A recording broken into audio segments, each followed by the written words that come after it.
Sup, everybody. Welcome. Hey, it's what, Saturday? I'm sorry. Sometimes I forget. I struggle keeping track of the days here, as I'm just having so much fun throughout the week. Am I right? Doesn't time pass for everybody as well so damn fast when you're just having a good time? People can't tell I'm being very sarcastic. Life sucks, doesn't it? But life becomes just a little bit better when you're able to go in and gotcha a couple characters. Some 2D character PNGs, GIFs, whatever you want to call it. When you get the right waifu, you get the right husbandos, life gets just a little bit better. But we are here. This is the winner's account. I believe the winner wanted Tartaglia instead of Nahida, as they themselves already had one copy of Nahida. They're like, you know what? I don't want another copy of Nahida. I don't want constellations for her. What about Tartaglia? Can I win Tartaglia instead?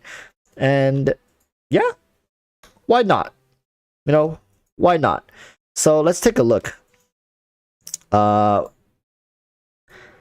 It's guaranteed. Okay, so it's guaranteed. So we're gonna go in here and probably get them this pack. Like, this is minimum I'll get them this pack. Like for all giveaway winners, if you guys don't know, this is the bare minimum I get them. And I do say I guarantee them the character they want. But this guy already had their 50-50 lined up, so I mean, their guarantees. So let's just hope we get him early, right? Let's just I've had cheap giveaways and I've had really expensive giveaways. But I think the universe at the end of the day will find a way to balance things out, right? I think I have pretty good karma score overall. At least my karma score isn't negative. I can put my hand on my heart and confidently say I feel like at the very least my karma score in life is positive. So, you know. All right. Let's get them the stuff they need here. Let's get the gems in the account first. All right. Let me just double check.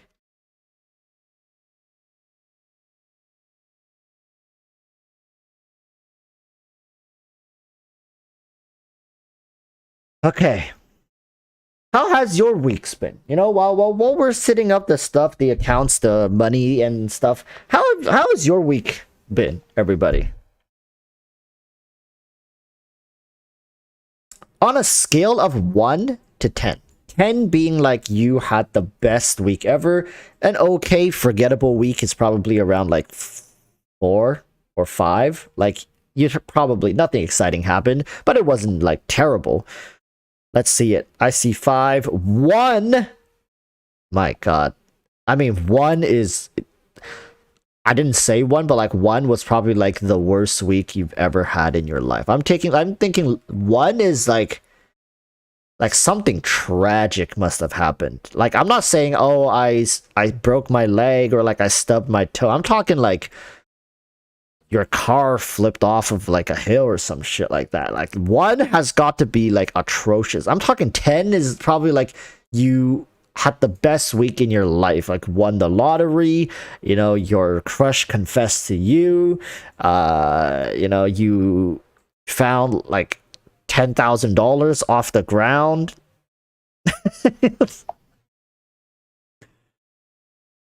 Then 9. Okay. That's still a solid week. All round, every day has been great. Okay, cool. I see. Most people just had an average week. There's some people here with 9s, though. Like, 9 has got to be like pretty up there as well.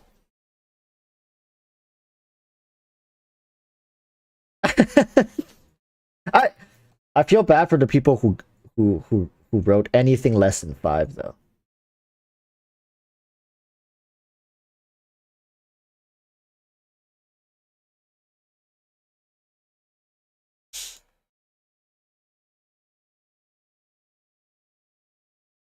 Uh,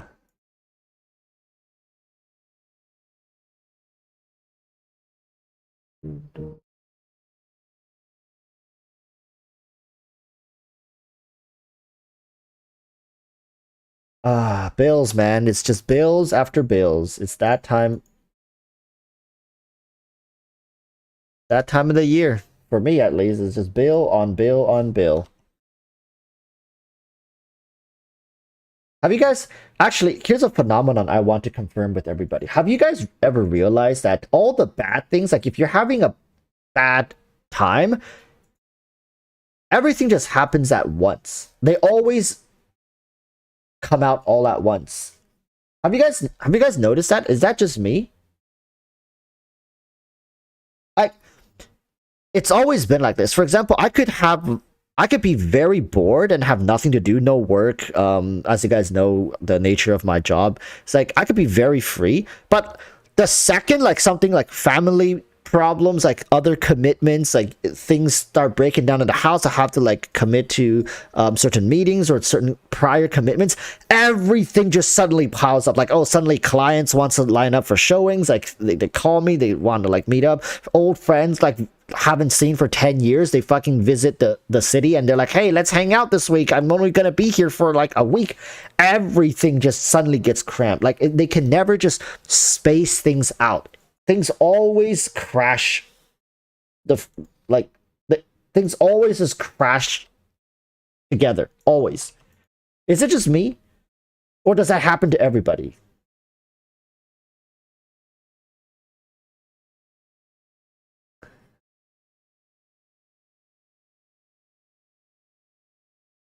Moonlight says, "Yo, chat is me giveaway, but membership did not win every time. Just back from overnight shift is literally dying of sleep." Moonlight, you should go get some rest.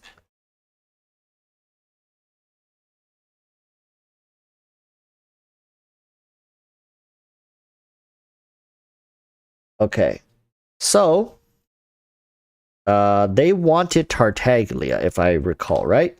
They wanted Tartaglia, the winner.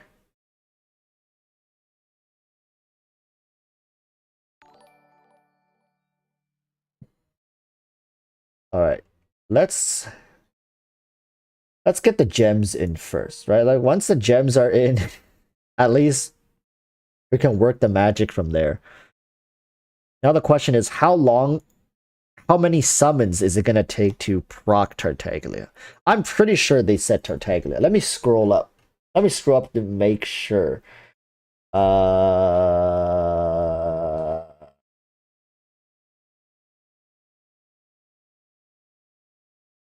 Yeah, it's Tartaglia. They want Tartaglia. All right. All right. Watch me get this in 110 pull. So they just got Mona, and then they already did the 5 singles. So they set it up for me very, very well. Okay. Let's just go straight into the multis. How many can we even do with 8,080? Let's turn the audio on. I know you guys love it when there's like actual audio.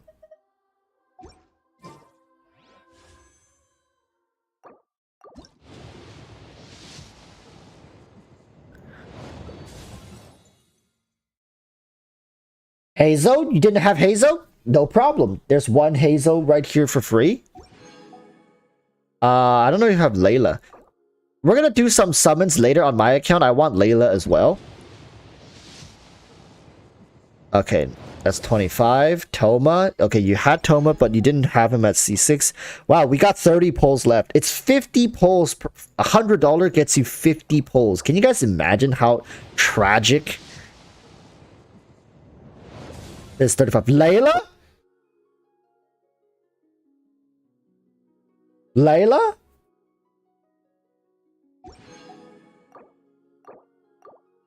I think 20 more?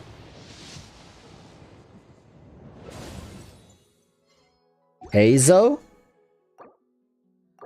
Last 10 pulls, so we're at 55. Okay, that's fine, that's fine. Another Layla. It's all good. Let's get him the $50 one. So I think this should be good. Should be good. Should be should be good. Okay. 65.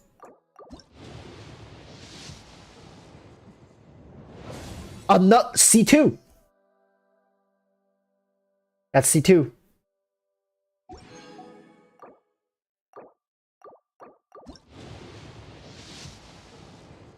And that's Tartaglia. Can we get 2 though? Pretty like pretty straightforward. 3. It should be the last one.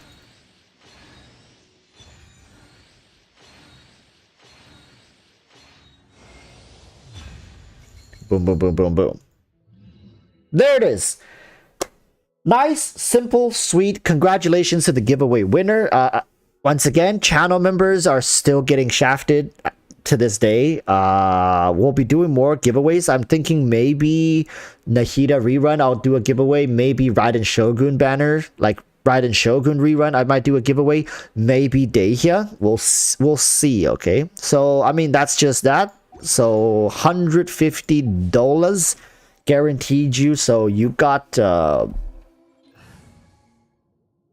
Tartaglia. Actually, I don't want to mess around with people's teams here. Can I add another one? No. Okay. I guess since he has Tartaglia here, we're gonna make Tartaglia the leader.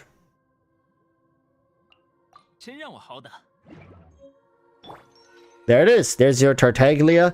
You also got Layla C2 and Hazo C1, I believe.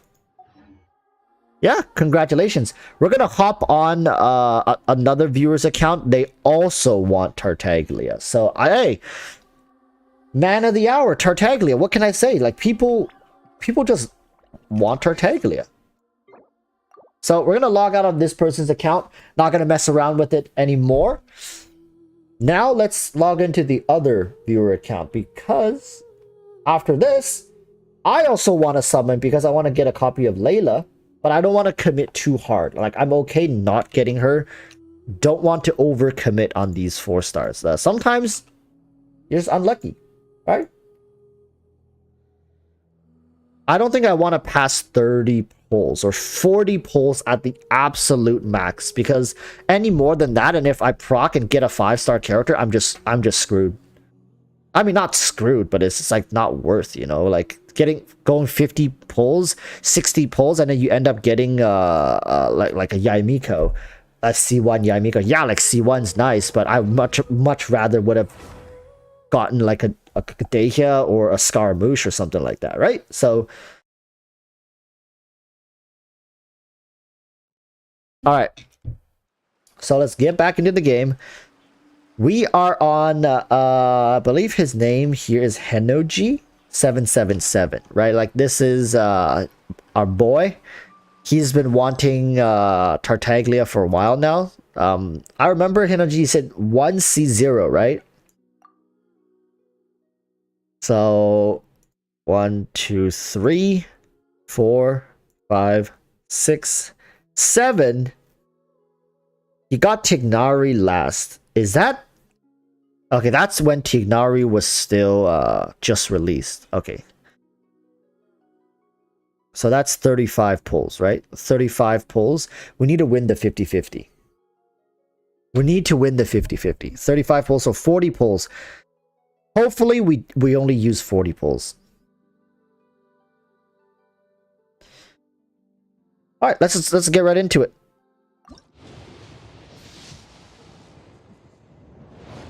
That's 45. Got the Toma. 55. Hazel, nice. Can we get a Layla? 65. And a Layla. It's the same pattern. Wait, it's exactly the same pattern. No. The other account got Hazel first, then Toma, then Layla. Never mind. It's not the same pattern. Tartaglia. Okay, never mind. Another Layla C1. Let's go to singles. This is 76. 77. Come on, come on. 78. What? 79? Did I miscount? 80? Did I miscount? Okay, 81. 81. We're done. Done as well. 100% customer satisfaction, as always. Easy clap. 100% satisfaction. Yup, you know it. We gotta slap on the slogan here for the Walrus viewer summons. We're done. Saved him about 90 90 summons. Thanks for the luck. Yeah, I know. Still 136. That's almost enough to guarantee another 5-star. Like, you can probably maybe even get 2 5-stars with that. So I'm just taking a look at the account since we are here. Okay, I mean, a pretty customized account to your taste and liking. Not a big fan of Sumerian 5-stars I'm seeing.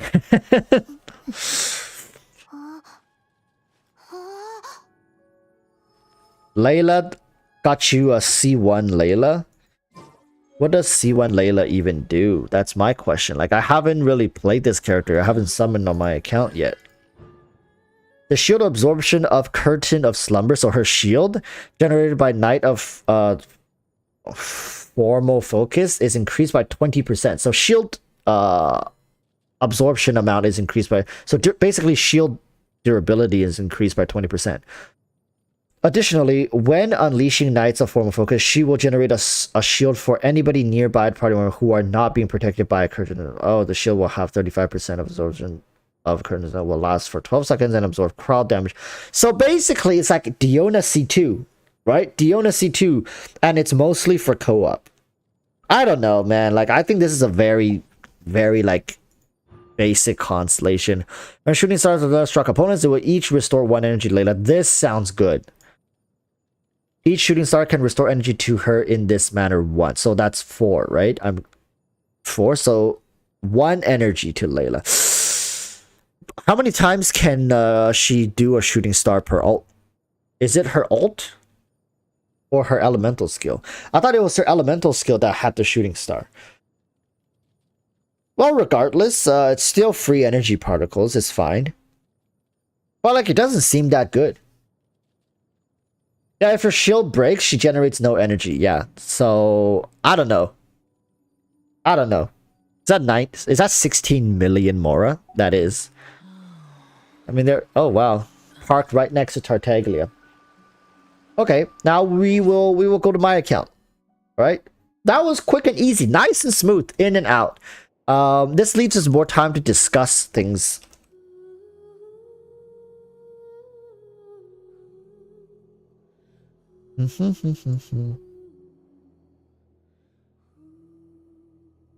Hope I get Layla. I hope I get Layla too, but I'm not gonna force it. I'm okay not getting her. I might have to hop on someone else's account if I want to, like, talk about her, try her out. But honestly, she looks interesting, and it really depends on if she could do enough damage. In my opinion, the thing is, I want her to do enough damage. Now the question really is, which just got Nahida here, so I'm 6 summons in. I got some gems left over here.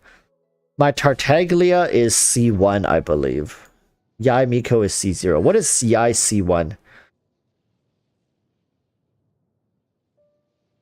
Okay, that looks pretty good.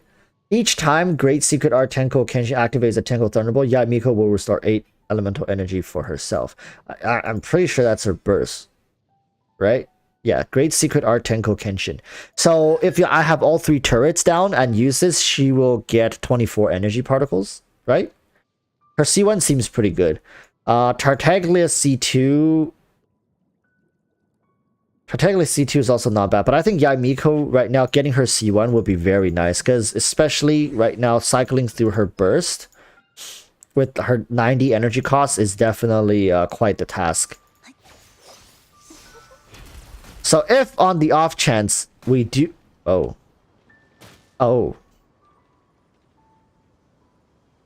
If on the off chance we do get a consolation, I'd rather it be on the Miko banner.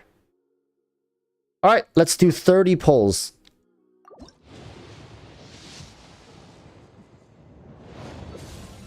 Toma. Alright. Nothing nothing out of the ordinary. And then we get Hazo. Yep. Right on script. And then we get Layla.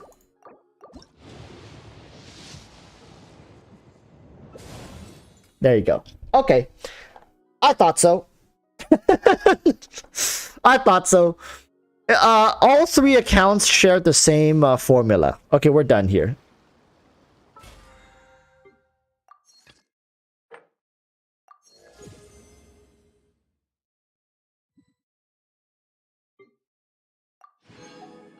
Yeah, I mean, at this point, HoYoverse can't even hide the fact that they rig this stuff, right? Like it's so obvious. It is so painfully obvious that HoYoverse is like rigging this stuff up like this. Oh.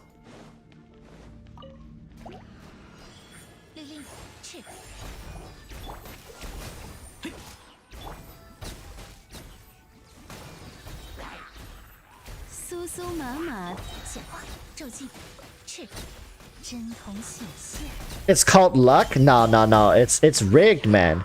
It's 100% rigged. You can't convince me that it's not rigged. Why did HoYoverse give us a superconduct comp?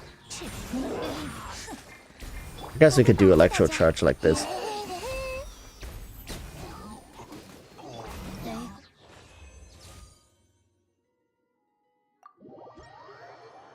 There you go. Go C1? Hell no. Look. The good thing is I'm 36 pulls in.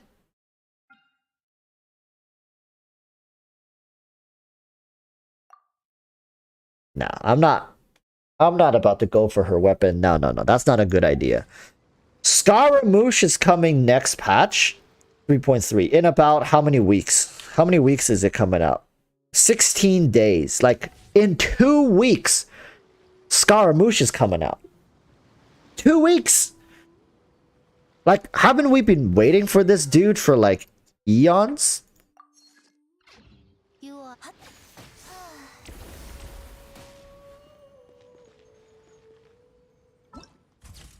So, come on.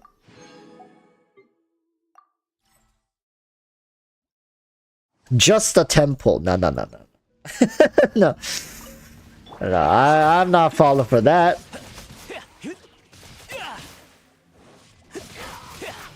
We're gonna be recording a video a little later in the stream talking about Tartaglia, because I've been seeing a lot of people throwing shade at Tartaglia, and I know a lot of it is just like knee-jerk reaction, like bad takes, but I want to release a kind of like a public notice, because I do feel bad for people who are just getting into the game liking Tartaglia and then seeing these people say things like, oh, Tartaglia is such an old, outdated character, he's not good, you know, he doesn't fit into the meta and stuff like that, right? Like, because Dendro does not directly have teams that synergizes amazingly with him.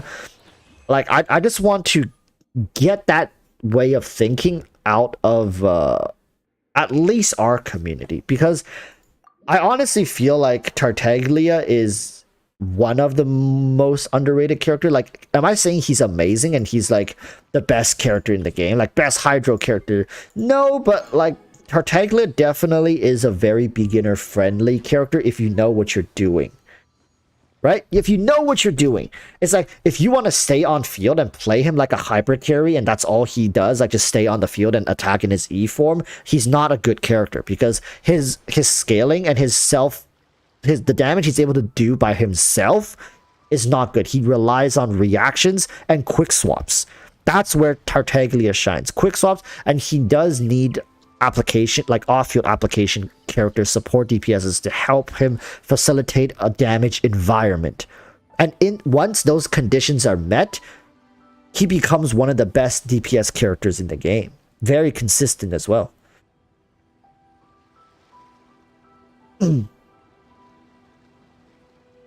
So, yeah. It's... let me chart course so we get rid of that. All right, let's mute the audio because they're gonna start talking and talk over me and make me lose my train of thought. Yeah, pretty much all of the Hydro 5 stars are very strong while also being very unique from one another. Like that's also one of the other things I want to talk about is that how much longer can we get unique characters that are like how should I word this? I guess unique is the right word. Like how much longer can we have unique characters without any overlapping with each other? I know there are certain 4 stars and 5 stars that overlap. The most recent one would be Xingqiu and Yelan. But there has to come a day where eventually 5 stars start overlapping with each other, right? Imagine another fast, quick swap sword electro user that comes out. That would just overlap with Keqing. And how would HoYoverse go about to sell that character? I guess making them more powerful, which is power creep, right? Like it's hard to think about, but it might be our future in the next few years. But I mean, I guess HoYoverse can always just come up with BS mechanic like super hyper bloom, super bloom, right? Imagine super electro charge or super quicken, stuff like that. Kazuha and Venti, yeah, Kazuha and Venti is a great example, but that's because they needed Kazuha to rectify an issue that they needed Kazuha to counter the meta that was coming in the near future, whereas Venti just wasn't that fun. Like anybody who tells me that they play Venti against like bosses, like, and they have fun, I don't know, because Venti's tornado is a deceptively large looking, but if you shoot it in the wrong direction or in an awkward direction and it overshoots, getting a boss to move into that range is difficult because viridescence only applies when your character is out on field, right? So you have to be very accurate with what you're doing.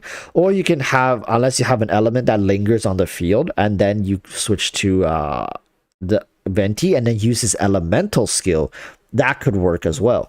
But for the most part, his burst skill was the most reliable source to apply the viridescence. But if you miss that burst or if you miscalculate the distance, whatever the hell, like it shoots too far. Oftentimes the problem is it shoots too far. And another big problem was that the auto targeting system is so janky in Genshin that sometimes you want to hit this particular target and like there's a couple mobs around there, but then there's that one lingering mob to the side. Sometimes Venti's ult would just target the one that's off to the side, and like it's not that far, but Venti's ult cannot calculate distance, right? You cannot control the distance, right?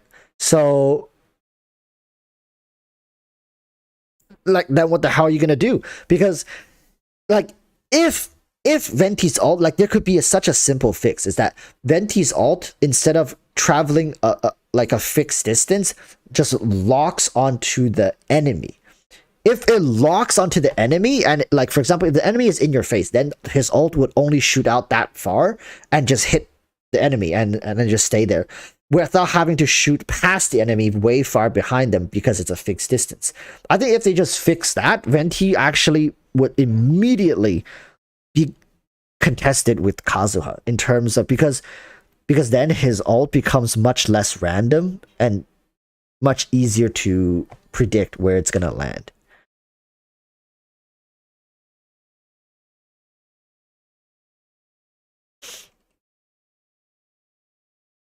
So, yeah. I mean, what do you guys think? I think I honestly think like I honestly think that it's not like if Kazuha never came along. Okay, listen.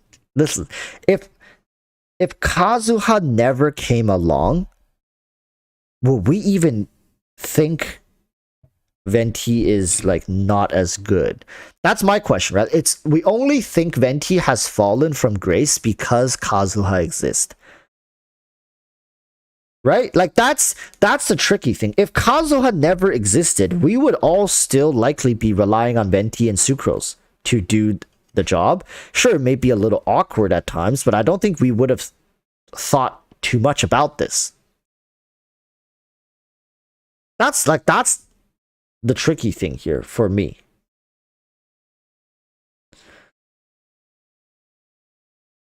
Sucrose is better than Venti at C6. She gives more to the team. Yeah, I know, but like Venti is when it comes to ease of use and just general utility, I do think Venti is just easier, less hassle. And getting Sucrose to C6 is like is definitely not as cheap as I would say a C0 Venti. It's I mean it depends on luck, I guess, but C0 Venti is really, really good.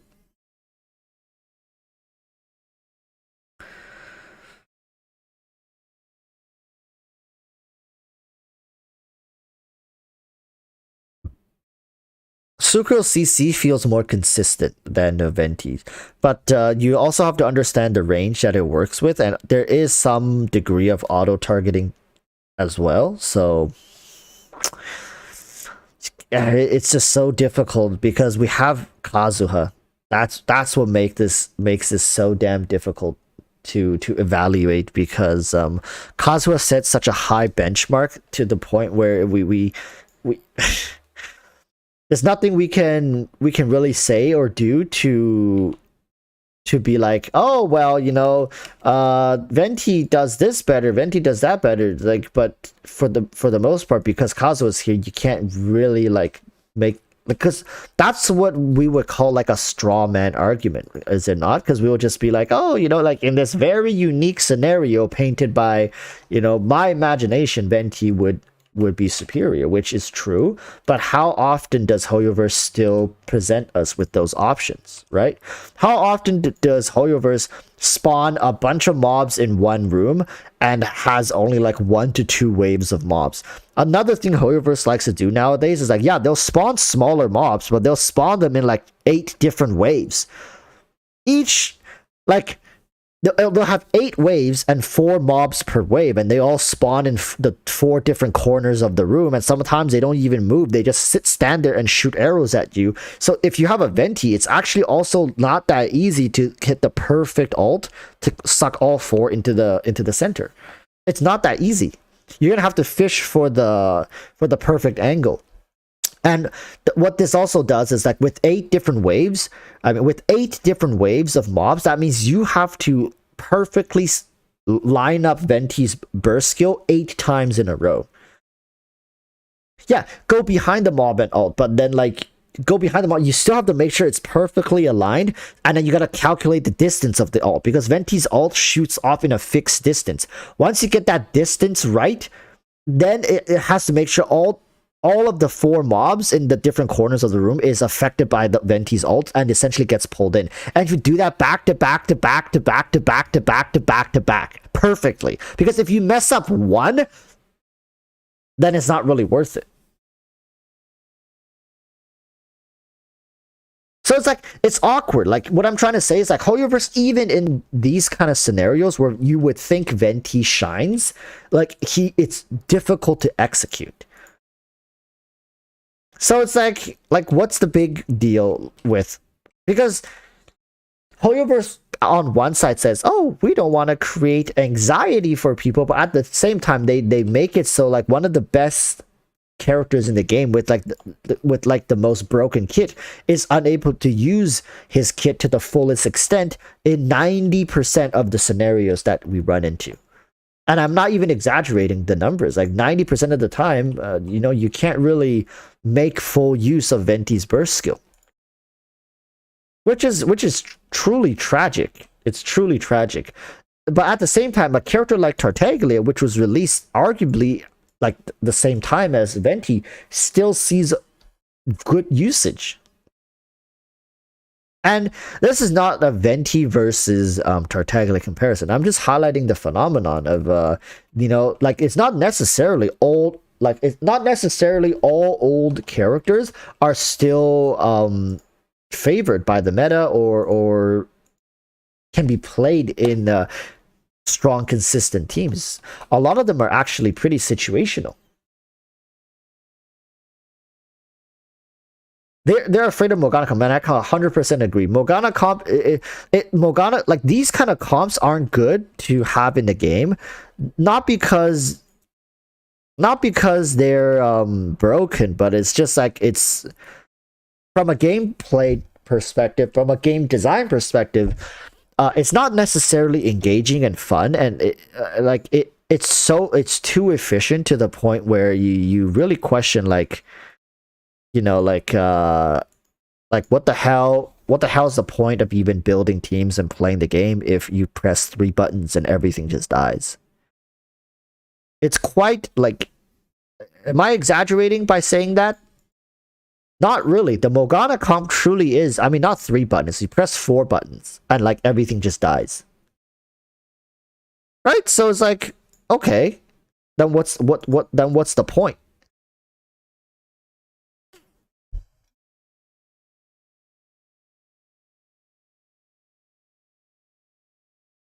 I don't know. I might just be crazy. I might be the odd one out.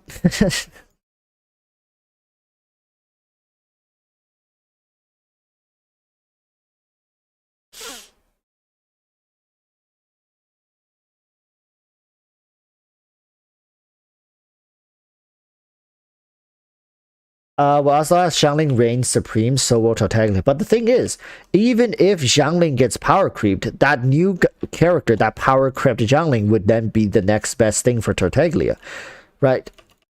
In this case, Tartaglia and Xiangling are definitely interlinked in a way where, like, yeah, they both need each other to truly shine.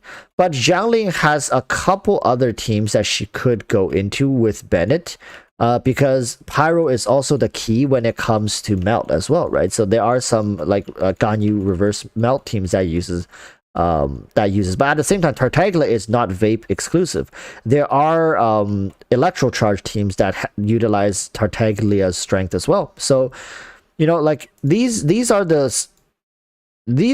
signature traits of a good carry unit, is that the flexibility to be put into multiple DPS oriented teams, right? And they're like very good and consistent at either enabling other units in the team, or be the centerpiece that other units enable you to shine. And both Xiangling and Tartaglia like fills these positions extremely well. Mark was here. Thank you for the 25. Yeah. It's not often I see that. Thank you, Mark.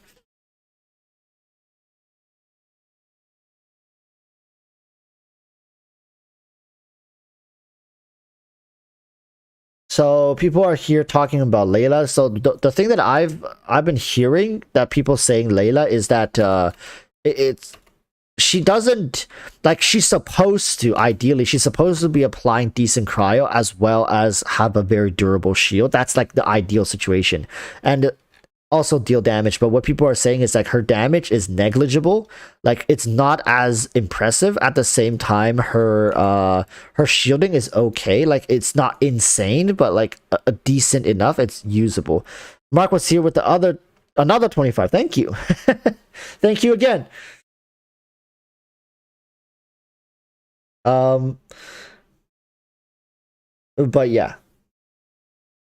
Do you think Layla is preparing for a future unit? Well, that's hard to say because her kit seems so like when it comes to application, her application seems good for a freeze team, because for freeze, like if you have an on-field hydro with an off-field cryo that's applying good cryo, you still get good freeze. But the whole point of freeze is immobilizing the enemy, so your on-field carry. Like, if you think of freeze as a utility, like, which it is, right? Freeze could be considered a utility reaction, as freeze in of itself, the most powerful thing about it is not that it does a ton of reaction damage like melt or vaporize, but the utility of keeping the enemies in place. Oh my goodness, Mark was here. That's 3 in a row.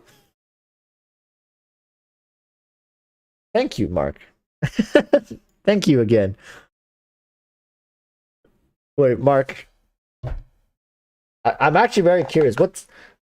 Why, Mark?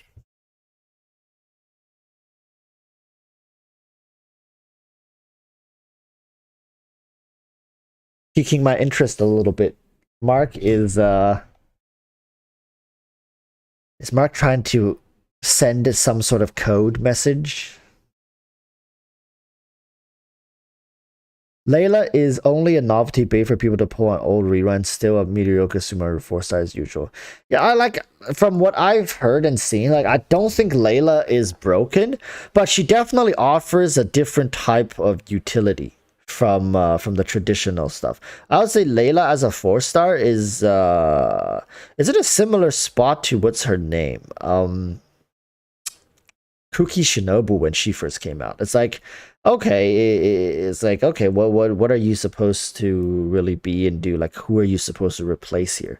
I do think in certain teams she would be appreciated, because she kind of can replace Rosaria, but not really. I found that Rosaria does more damage, and Rosaria's cryo application is very predictable and easy to work with, whereas Layla's seems a little too complex. Does that make sense? I think Layla is like too complex for her own good.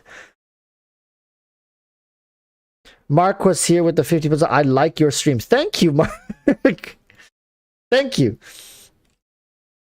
Maybe it was that simple. Maybe Mark just is having a good time. Maybe I'm overreading it. Come on, she's not very well thought out. I think her intentions, Layla's original intention was that, hey, okay, like, people like playing Rosaria, people like playing Diona. Why don't we try to mix the two together and create a unit that's like, you know, the best of both worlds? But I think what Layla is missing, at least from what I've seen, is that I think Layla needs to do more damage and has, like, I don't think her shield needs to be better. I think she needs to do more damage or has better cryo application. Like, one of these things, because I feel like her shielding is decent enough. Like, it's not amazing, but it's like decent enough that sure, you can leave that alone. But on the other side, like, if we need to give her some more value in terms of damage dealt. Let's say if she can deal similar damage to Rosaria, like not as much, but very close to Rosaria, with application similar to, like, maybe a little worse than Ganyu ult. Because then you can't have her be as, like, have pieces of a 5-star character's application, right? And also, so, like, damage-wise, a little bit worse than Rosaria, but not by much. And application-wise, worse than Ganyu's burst, but not by much. And I think you strike a great balance there with a character where it's like, okay, we can see the value now, right? Like, because now we can truly replace these characters, whereas now she just seems like another option. And that's a terrible place for any new character to be, is just being another option as opposed to straight up being able to replace. Marco says, I like your confidence. Am I confident? Chat, sometimes I feel like my confidence might be a toxic trait, because I can say the most disgustingly wrong thing with with too much confidence. I think sometimes I'll say the wrong thing just cuz, like, I'm already on that line of thought and I just say it out. I'll just say it out, because even though I know it's wrong and likely I'm going to get a lot of hate from it, I'll just say it because I'm already committed to that line of thought.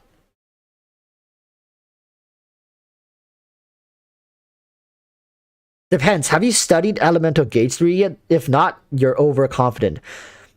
That's actually very interesting because what was that thing that I said about the elemental gauge theory? What was that thing?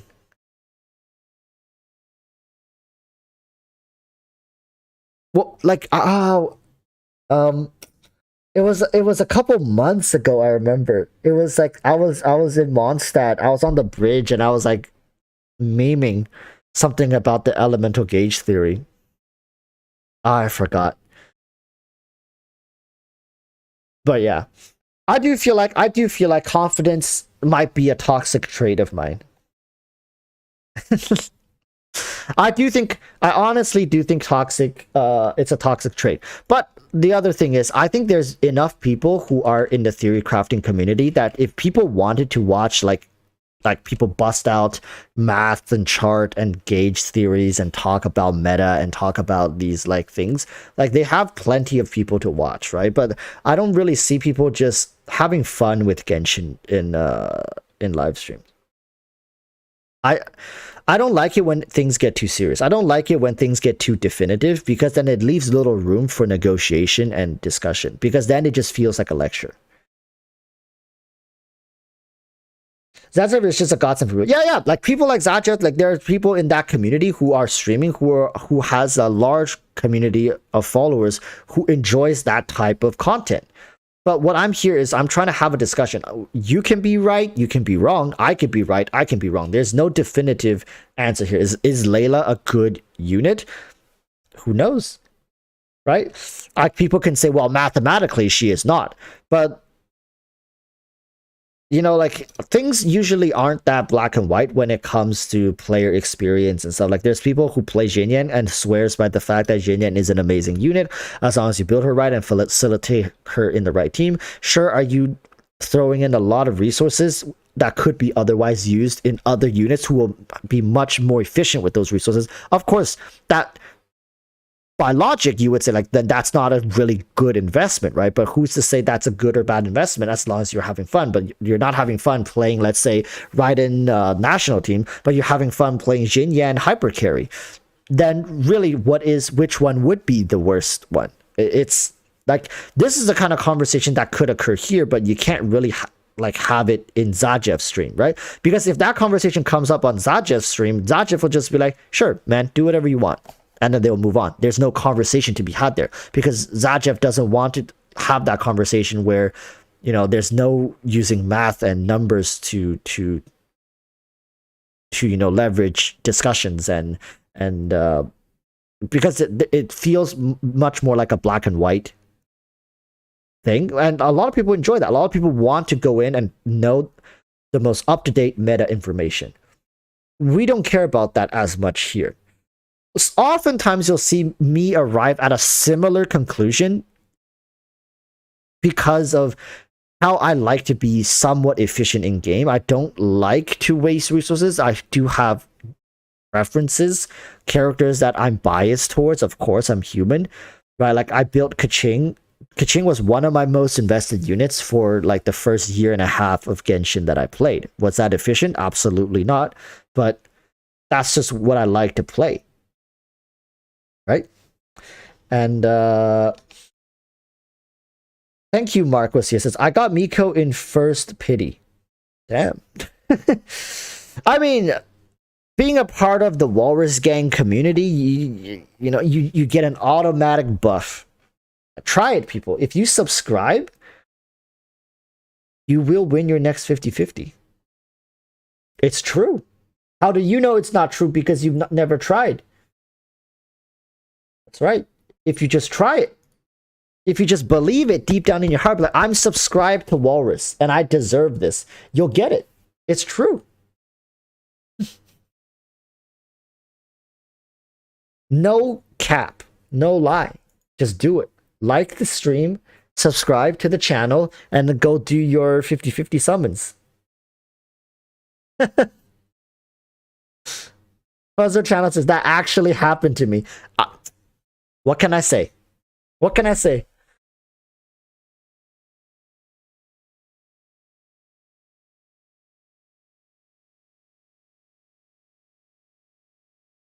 Uh, Damask is saying, have been searching for Shielder for Yoimiya other than Diona, Toma, and Geo. I really want to try Layla since Yunjin and Yelan gives bonus damage for different elements. But wouldn't Layla's cryo application ruin the synergies in that team though? Like that's just off the top of my head. That seems like her, because you can't control her application. You can't turn it off, right? And it will persist as long as her shield is there. You will, like, I don't know, like depending on how you rotate through the abilities, there might be times where enemies get frozen and then Yoimiya hits them and then it melts, right? Like that could happen. Like you end up with like melt Yoimiya. It would really screw with your reaction in that team.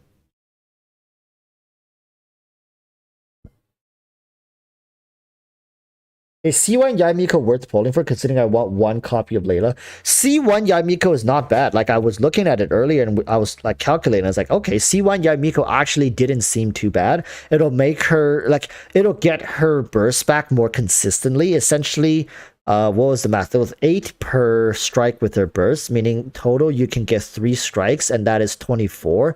90 minus 24, that is what? 68? No. Yes. No. 60. I don't know. I can't. It's been a long day. But yeah, it reduces Miko's burst cost by a lot. 66. Yeah. 66. It reduces Miko's burst cost down to 66, which is much more manageable, especially when you run double electro. You'll get a decent amount of electro particles through electro resonance. So it makes it a little less troublesome. That energy return is not affected by ER, still needs a lot of ER to queue every rotation. Yeah, but like it's borderline impossible to queue every rotation right now for Miko. It's borderline impossible. You would have to like hyper invest, have insane artifacts on top of likely running an ER weapon and having Raiden Shogun in your team. But with the C1, it makes it possible to be much less restrictive with your substats. It's a decent C1, but it's not like game changing.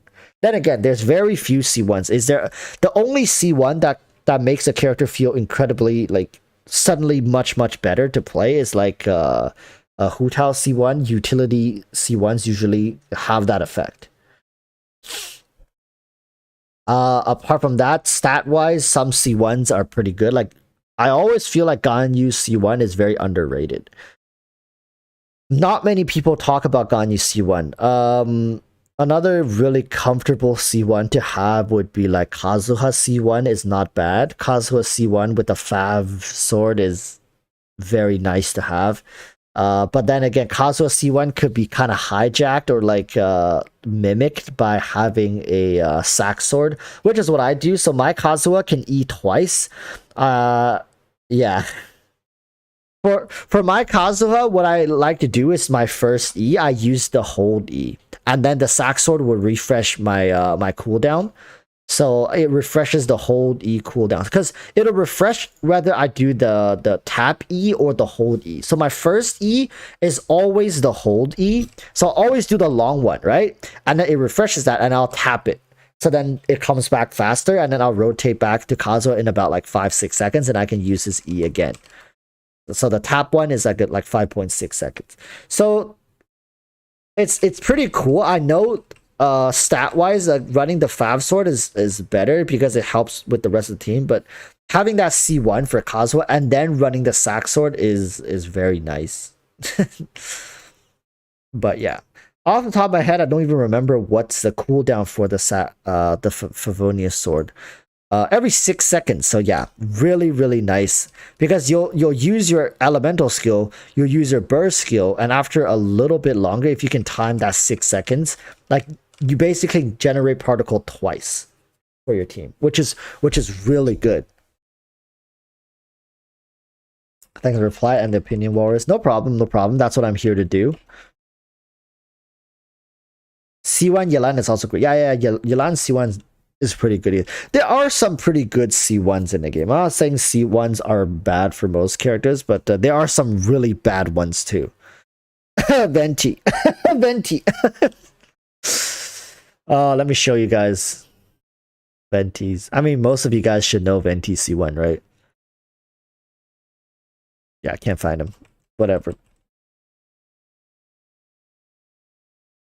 But yeah, here's the thing about Tartaglia. Well, this is the video that we're going to be recording in a bit here, okay? Let's talk about Tartaglia. There's the consensus right now, because right now there are people arguing back and forth saying like, oh, Yamiko is so broken with the Dendro meta, right? With Dendro coming out quicken and stuff like that. Yamiko is so damn good. And then there's also people saying like, well, Tartaglia is so consistent. Like, I'm not saying Tartaglia is necessarily better than Yamiko. With Nahida right now, Yamiko is like really damn good. Like, who can deny that Yamiko is good right now? Like, you can't. She is good. And there is no denying that. But to say Tartaglia is bad compared to Yamiko right now, I just don't think that is true. I feel like Tartaglia is still, like, people always find it weird when I say Tartaglia is a beginner friendly 5-star because his kit is kind of complex. If you don't look up guides, if you don't like at least spend some time to figuring this character out with like testing him through synergies, yeah, he could be very complex because not only does he have a unique timer with his elemental skill being one of the only characters, I think, no, he is the only character that has this kind of weird limitation put on his elemental skill. The way he synergizes with his team and like making sure you don't mess up the rotation and stat distribution for someone like Jiangling. I should be using this sword for this weapon for Jiangling because I need the energy regen. Jiangling in this team needs to use her burst like every time. Honestly, I'm thinking of running a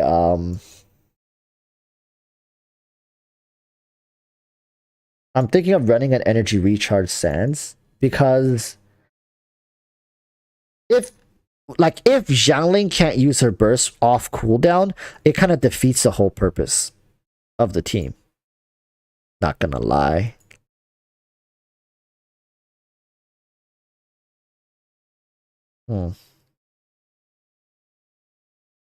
I haven't finished the Abyss this time yet. I just got to floor 12. I recorded some footage in the first chamber. I haven't attempted to. I've heard people say this Abyss is pretty hard, like, right? Like, it's gotten harder. What are people running for the Abyss? Wonder what's a good team to run? What's the blessing?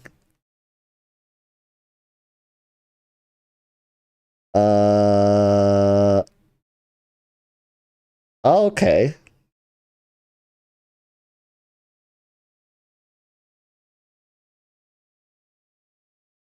Huh. How is this Abyss, people in chat? Have you guys played it? Only hard if you're free to play. Well, I'm free to play. I'm free to play, right, chat? These wolves are really annoying. Likely need a healer. Don't these things ignore shield? Like, they have some sort of mechanic that bypasses shield. It's like Hoyoverse once again is targeting the shielders.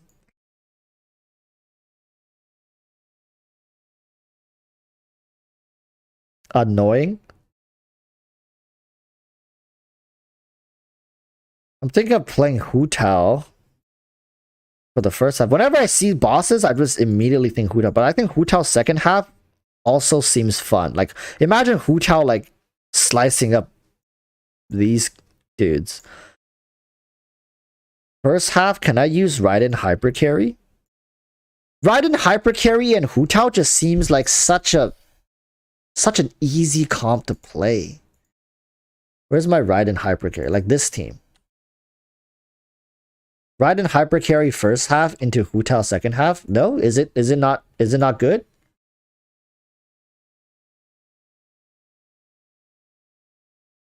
Yeah, this is definitely a Raiden Abyss. Yeah, no, like just looking at it, it's like Raiden is gonna eat these things for breakfast. Like Raiden's gonna eat this stuff alive. Wait, why is my Raiden Shogun? Like give me that. So aggressive. Give me that. Why is Sarah grabbing all the good ones? The good pieces. My Raiden is running ER. That's good. I'll be taking that. Dude, look how many of these things I have. And then the headpiece is crit rate. Oh, wait.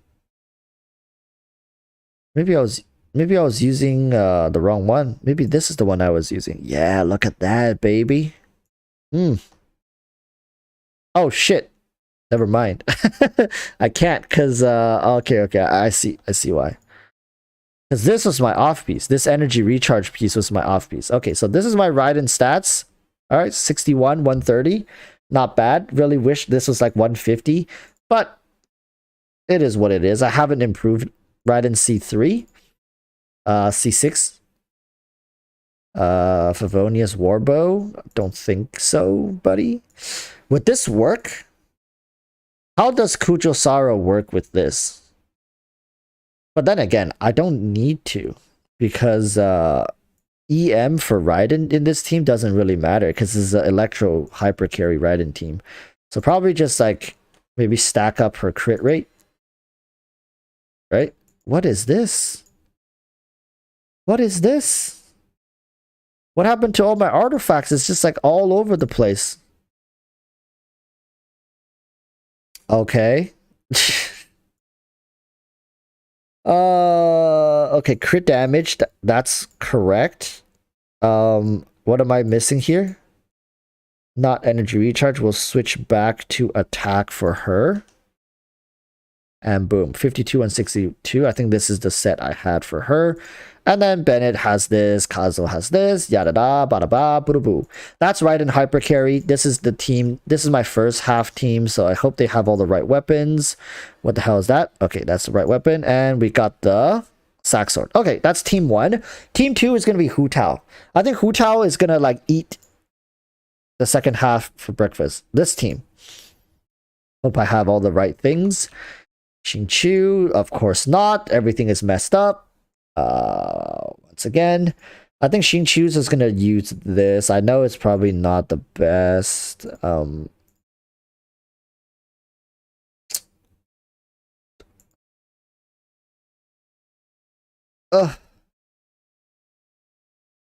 That's Geo.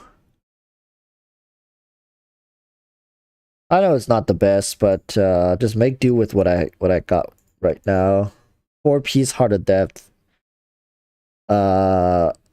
Pretty useless for the 4 set. Ideally, it's like 2-piece. No, ideally it should be the 4-piece emblem, but I really don't want to go back and farm more emblem. I'm just so sick and tired of that domain. I'm like, if I'm gonna go back and farm that again, I'm gonna lose my mind. So yeah, for now, I've been just running this loadout. Look, level 70 weapon, nothing too crazy. Level 70 weapon for Yalan as well.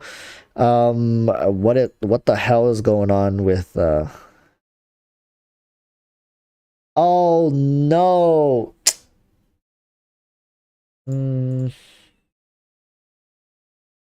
Do I have enough pieces? Okay. Yalan got this, and oh no, I'm missing 1 piece.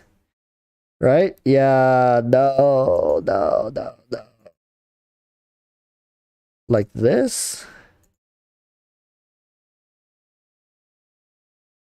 Holy crap, 45 to 26. Ah.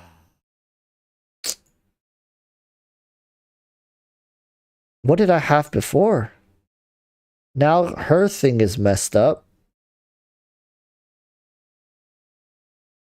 Do I just have like some random piece? Can I just throw a piece on? Oh, wait a minute.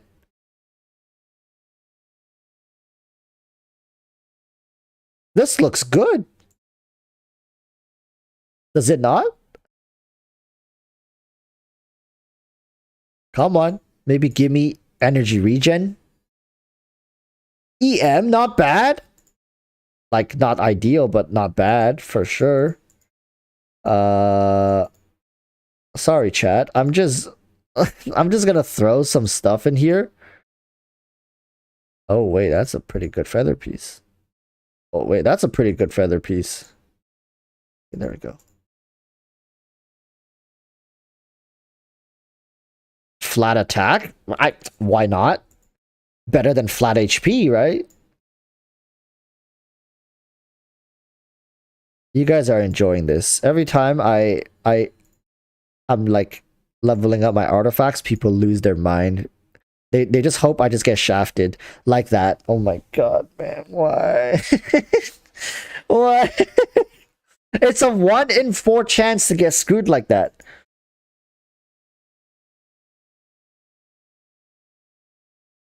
People just have a field day when others get screwed over. You just like to see suffering. Just want to see people suffer. Oh my goodness, what are these headpieces? Oh my goodness. Whew. Okay, that's pretty good.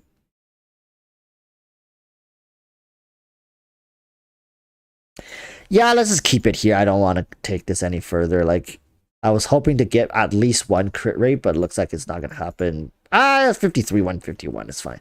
All right, chat. Make your bets right now. With this team, with these two teams, do you think I can 36 star in 1 try? Tenacity, thank goodness. Why is this an HP cup? Oh yeah, it's because I changed to HP because yeah. Do you guys think I can 36 star in 1 attempt? As you guys can see, I haven't done it yet because I don't even have stars for any of this. Raiden hyper carry first half and Hu Tao will be second half. 36 star in 1 try. Let's put it to a vote. Let's see. Let's see. This is gonna be fun, isn't it? Engage with your audience. What the hell does that mean? Start a Q&A. What? You can do that? Okay, start a poll. 36 star Abyss first try. All right. Let's see what the experts in chats have to say. I've never fought that Drake, by the way. He was like, Drake will screw you. I mean, Drake has been screwing himself the most, hasn't he, recently? Kind of off topic. All right. 1 try, though. I don't know. I'm even starting to doubt myself. not gonna lie.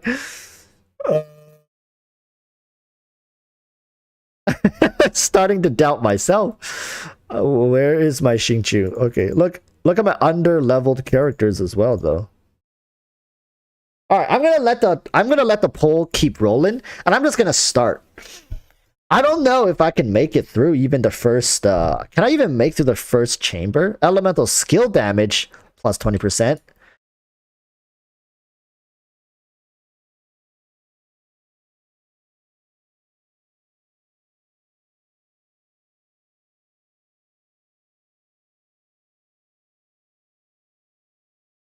Inazuma reigns supreme. I missed some doggos, I feel like.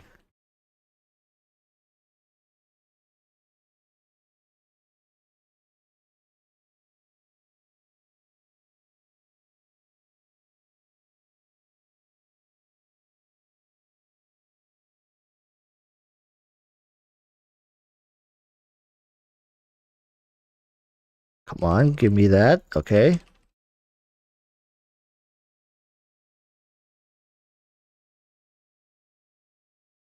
Gotta land it on both of them, though, if I want to save some time. Did I land it on both of them?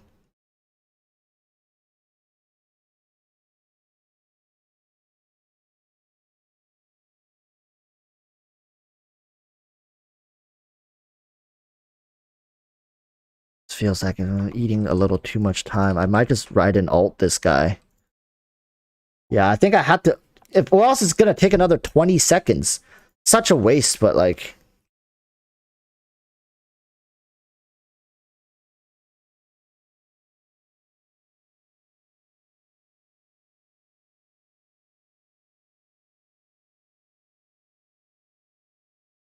Am I hitting this thing? I am.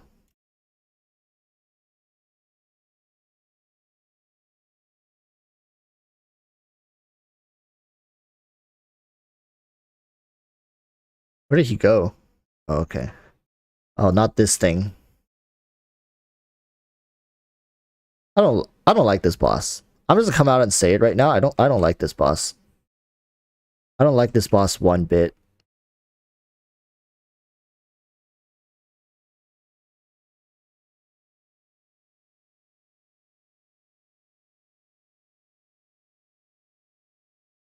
I shouldn't have ulted with Huta. I just realized that was a mistake.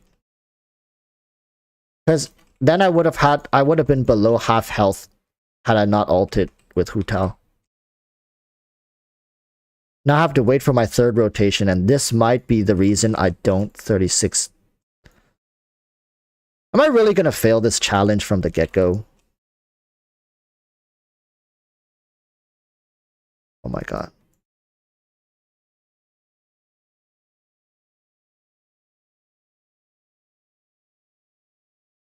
Oh, I think I'm not gonna make it.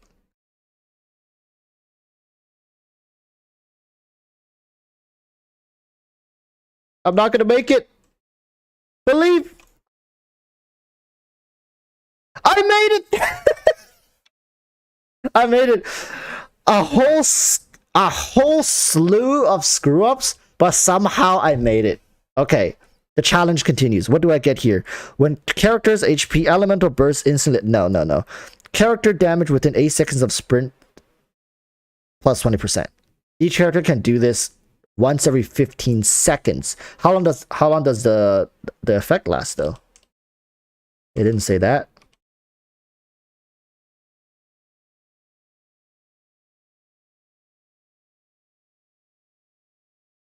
Oh, I forgot Raiden doesn't have her burst yet. Oh, I messed that up.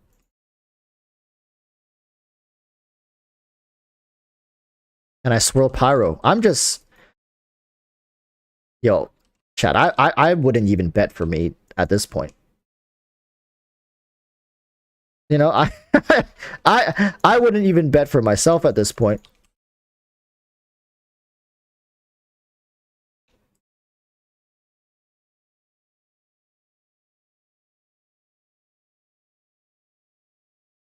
Oh, screw it. Who cares? Just wing it at this point.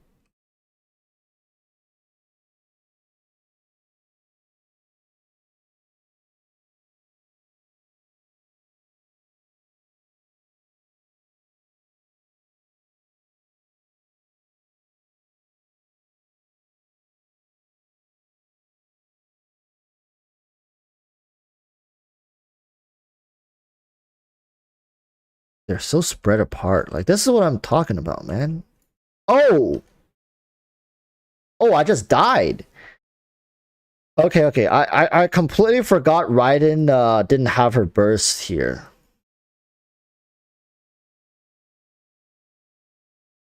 Let's have to start from scratch because okay, I need a heal.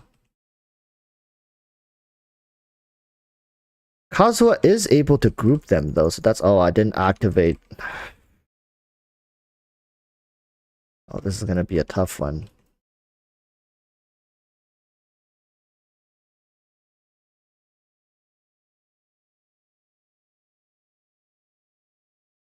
Okay, so Kazuha can group them. But I think the thing Overload, I think, is proccing, right?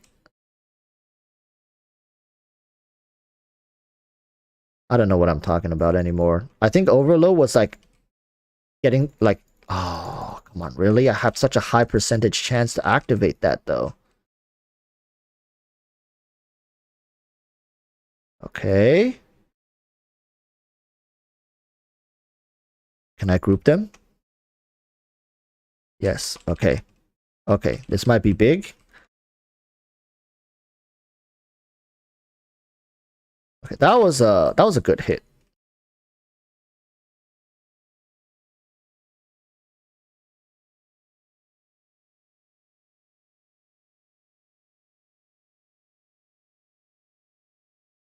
I think I might be eating up a little too much time though.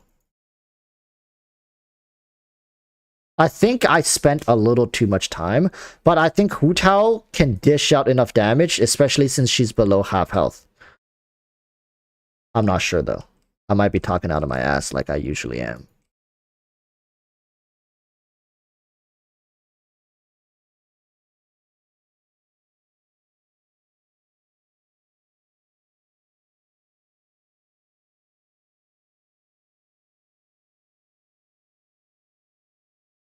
Hu Tao, where are you going?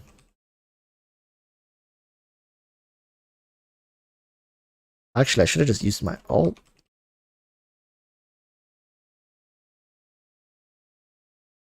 Oh, I froze myself. I don't think I'm gonna make it, chat. I'll be honest with you guys.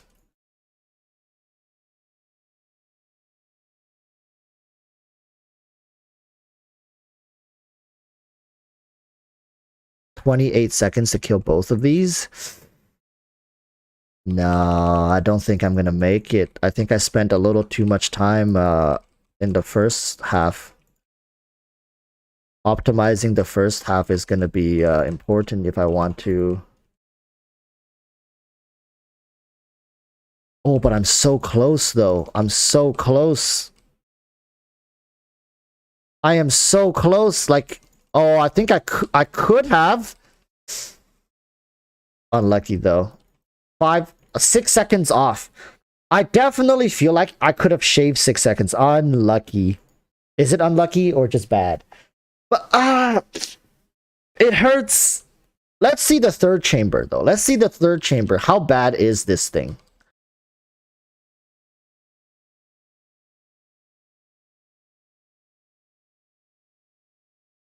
How bad is this thing? I honestly don't know.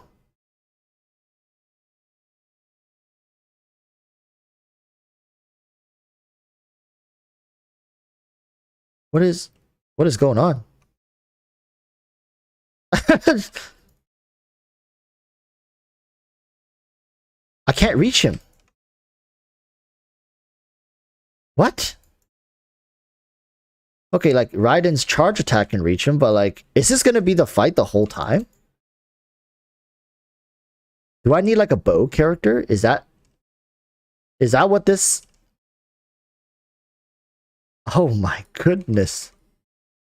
Does he ever come down from there? Like, Bennett just never gets particles, I guess.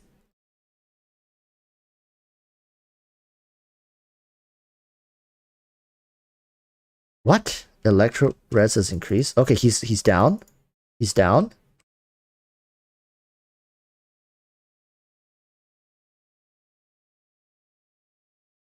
I'm kind of screwing this up, but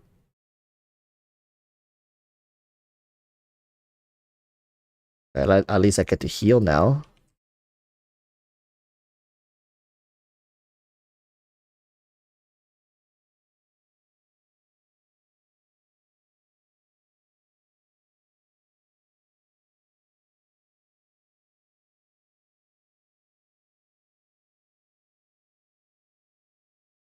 Does he take flight again? Has lost his elemental resistant bonus. Good. Oh no, no, no, no, no, no. Don't fly, please. Okay, I see why people see why people say this is annoying. Basically, I have to kill him while he's on the ground. and Kazuha's dead. So I wasted one rotation of all my abilities. Okay, okay, okay. I see, I see. So what if I do this? Can I just start straight like this?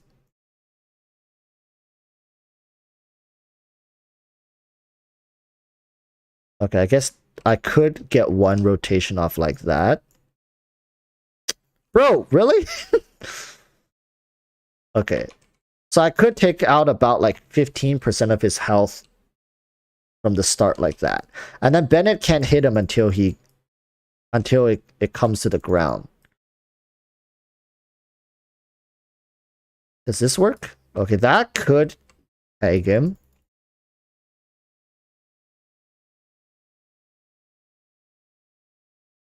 And I guess I'll just poke him with Raiden E and Kazuha. So I can take out about like 20, is that 20% of his health while he's in the air and combine with like a initial thing. And it's about to die, of course. Maybe I need like Yoimiya. Wait a minute. I think Yoimiya might be the play here, no?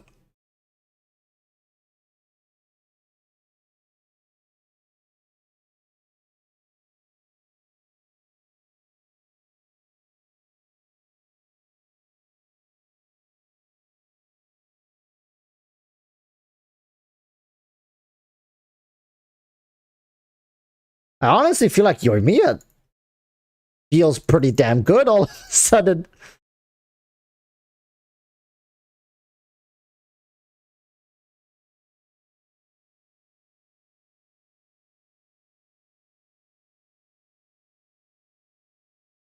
Might be tripping though. I mean, man, because when he's in the air like this, it just feels really bad.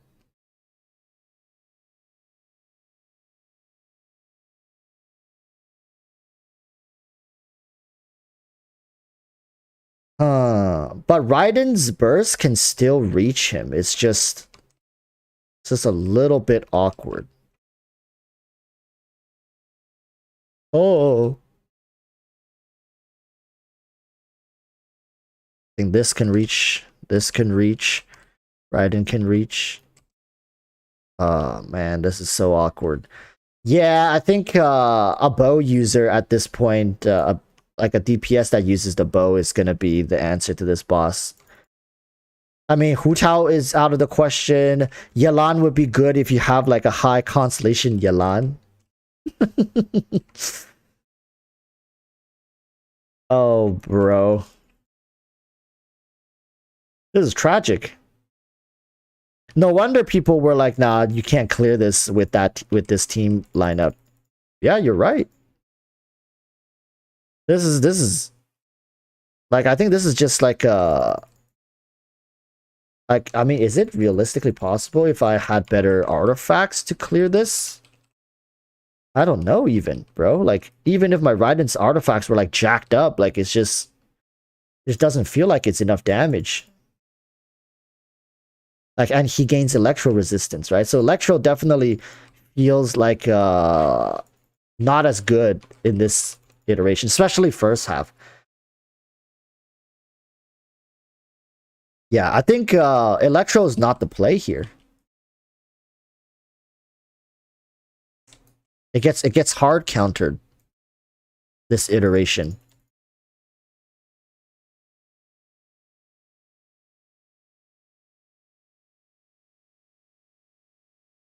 Hmm. This might be a fun abyss to just play around with. Yeah, Hu Tao still is busted as hell. I don't know, man. Hu Tao just doesn't feel fair in a lot of these situations. It didn't get that back. That's fine.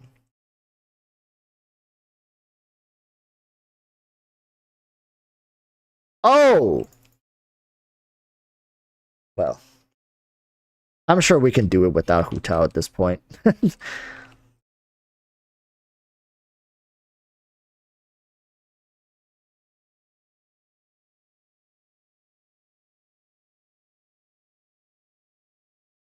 Physical DPS.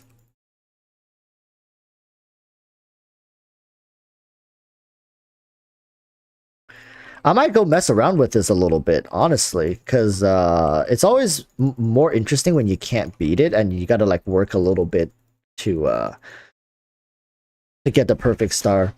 1 star. So how much? Like 34 star?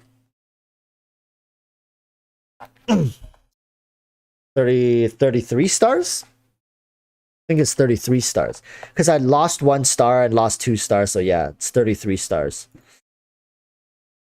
Yeah.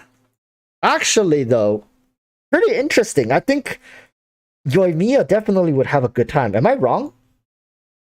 Is Yoimiya not going to be favored here? Like Yoimiya with oh, but the problem would be then the first chamber for Yoimiya. Can you read chat now? Okay, let's see. Let's see. Uh aim shot the wings. Shoot the wings with okay, let's see. Let's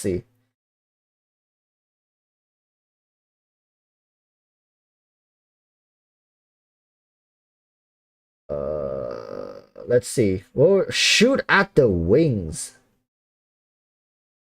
Was the wings the counter there? I see you like read the chat.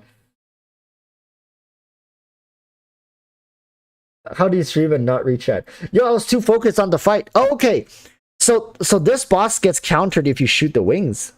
Or the center. Right, because all of these things when they fly into the air. I remember back in the what was the domain? The domain, this one, they also had the ones where if you shoot the eye, they fall down. Like this was back in the. So that thing had the same mechanic, damn, but it's too late. Uh so that Raiden team would have been fine.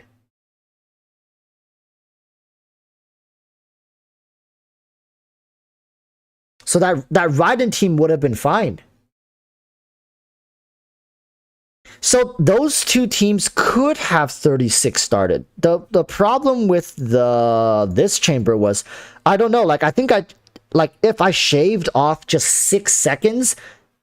And did you guys see how fast Hu Tao cleared the last bit? I think Hu Tao took like less than a minute to kill all 4 of these things. Yeah, the teams were fine. Damage wise, I think it was fine as well. Raiden just took a little long to kill this. Hu Tao was eating the second half alive. I guess Hu Tao for this one took a little long. That's actually I'm curious how much of a difference it would have been. And also a big problem for me was I had to use Raiden's burst for the first half to clear the last wolf to try to get more time. So I didn't have Raiden's burst from the get-go here. If I had Raiden's burst from the get-go here, this would have been 3 stars as well. And if I knew the mechanic properly, maybe this would have been 3 stars. I don't know. Honestly, I don't. But yeah, now that you guys mention it, it makes me extremely curious to see if that was the difference maker there. But Hu Tao is broken. This character is absolutely disgusting. And I also made the mistake of using Hu Tao's burst when I didn't need to, making my first run, my second half of the first chamber longer than necessary.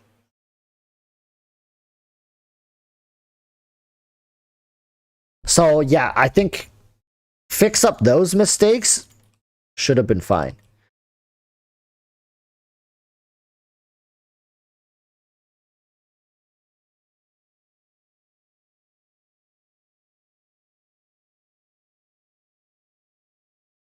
Come on. Okay, that's the first batch of wolves dead. Second batch, let's go.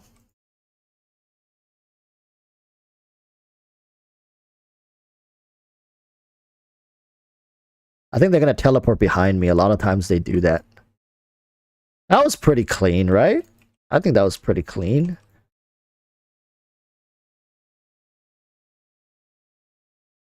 Oh no, it's gonna infuse Pyro? No, okay. Pyro got eaten up again.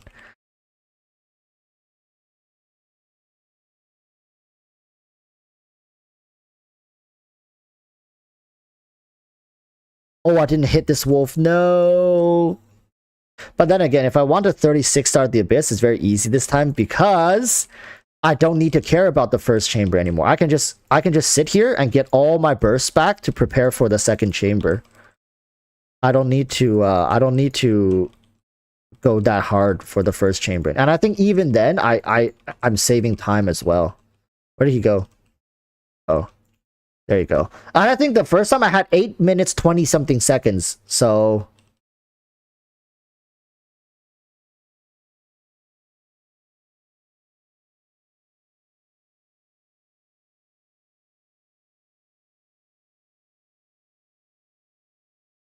okay, yeah, no, my Hu Tao is not half HP yet. She's literally like...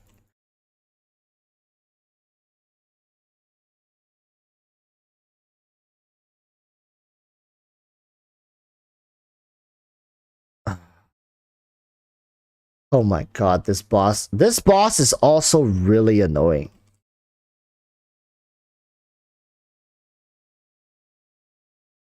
The good thing about Hu Tao is her dashing can actually bypass that mechanic, if you guys know what I mean. Because she will just dash out of the box. And then the box will continue chasing Hu Tao, like, over. But, like, it doesn't matter because, like, then I'll just dash again. So that thing can only tick, like, once for me. I don't know. I just feel like it's pretty neat. Hu Tao's dashing, like, I don't know how many people have been doing this, but, like, Hu Tao's dashing is a great kiting ability. And, like, you don't even really have to think about it, to be quite honest with you.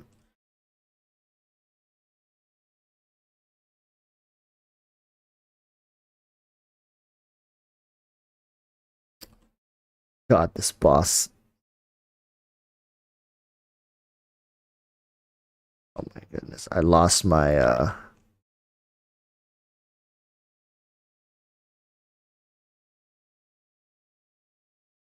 well, like I said, it doesn't matter if I really?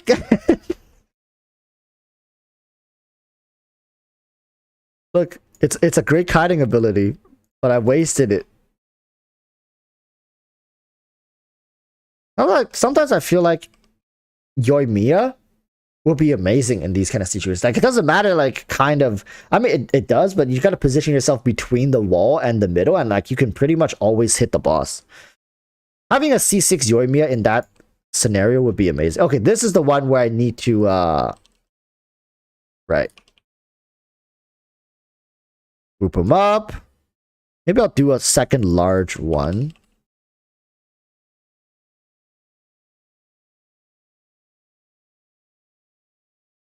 There we go. That's a great start to the second chamber. Ooh. Okay. Can I group them up? Yes, I can.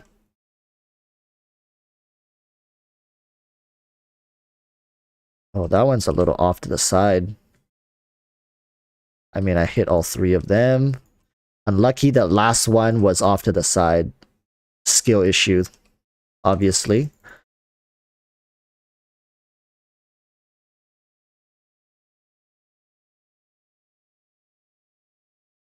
I had to go cut back to Kazuo because he needed the healing, unfortunately. So, lose out on a bit of DPS, and Raiden doesn't have her burst for the last chamber. That is... I don't know. I kind of feel a little yikes about that. Not gonna lie with you guys, you know, not having Raiden's burst for that last chamber.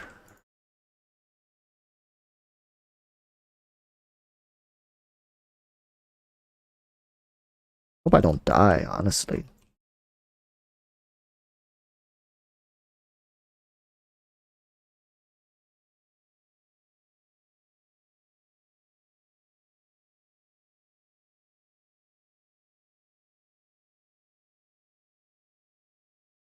Yo, no, please.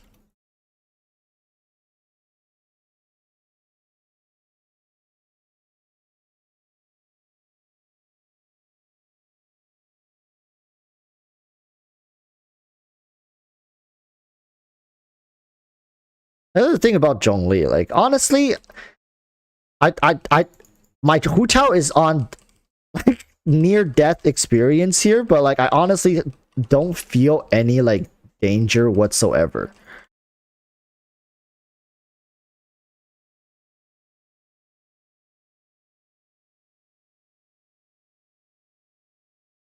It's great.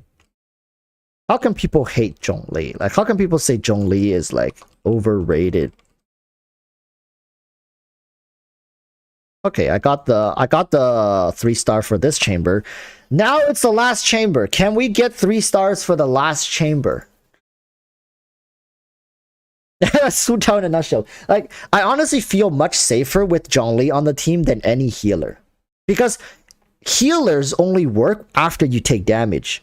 But Zhongli, you never take the damage to begin with. So why would you need to heal if you never take the damage? Right? So it's like, healers, you can't heal when you're full HP. That means you have to take damage first. And taking damage is already kind of like, oh no. My Raiden has no burst. Okay. So, here? Nope. The wings? Oh, okay.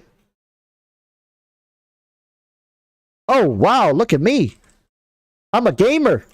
I figured that out all by myself.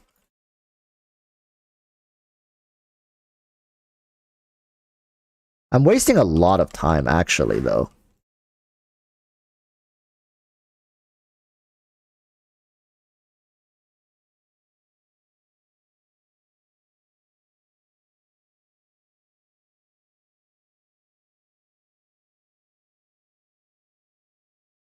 Wasted a lot of time. Like, I don't know, chat.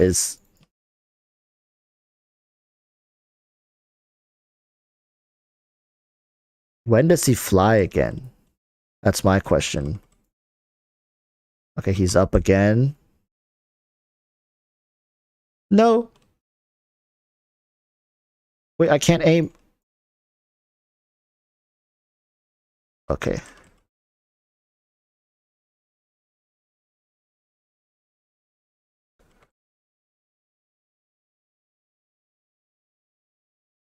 Whoa, wait, am I doing more damage?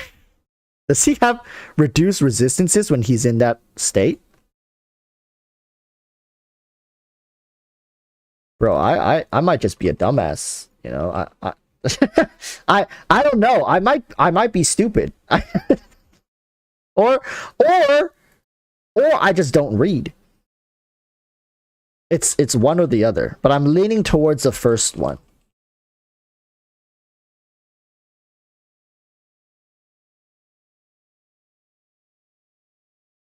Bro, what the hell is that damage?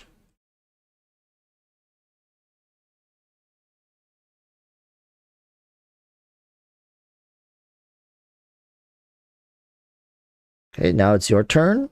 45 seconds. Is that enough? I think it is. Is it? 30 seconds, essentially. Let's see how much damage Hu Tao does per rotation. Now we'll figure it out like that.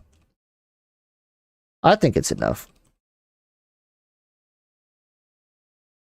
I think it should be enough.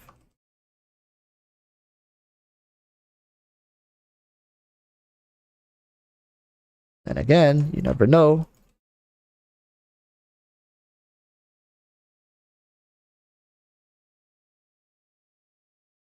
Yes! Some scuffed gameplay. I'm sorry you guys have to witness that that Raiden fight for the third chamber there, but we did it. If I could do it with like my gameplay, I'm sure you guys can do it. It might be a little tedious. It might be a little tedious. I'm not gonna lie. Annoying. Yes, it was annoying. But once you guys told me like how to deal with the Drake and blah blah blah, it's not too bad. I think if I run it back with the knowledge I have now, I should be able to get around like 30-40 second leeway for some of these chambers. I like, because I wasted my Raiden ult again for this one because I wanted to make sure I have enough time, but I ended up having like an excess of 20 seconds or something. So it was totally fine. I probably didn't need to waste Raiden's ult.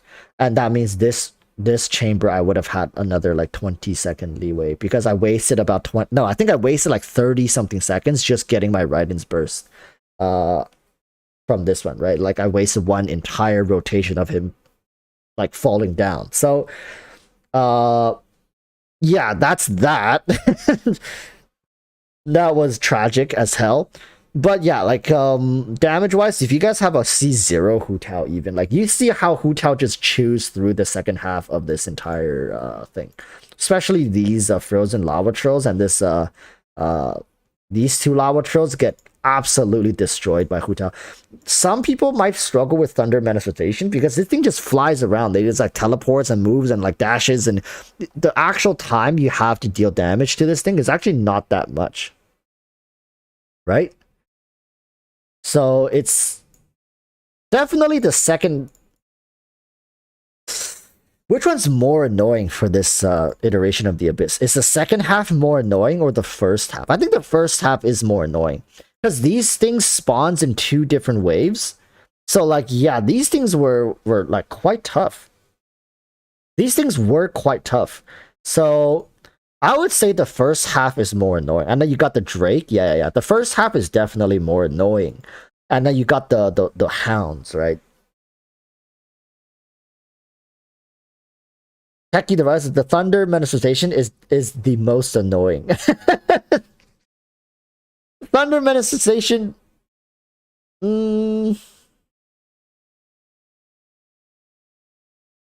I wouldn't. Yeah, he is like it's definitely annoying, but I wouldn't say it's too difficult. You know, I wouldn't say it's too difficult.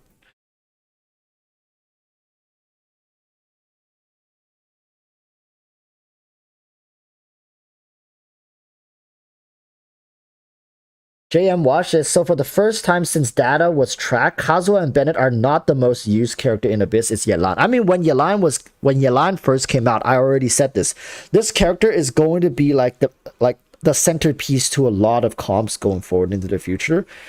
And I mean, if you have a C6 Yelan, she kind of just destroys everything. Like if you're, because here's the problem with C6 Yelan. It's AOE.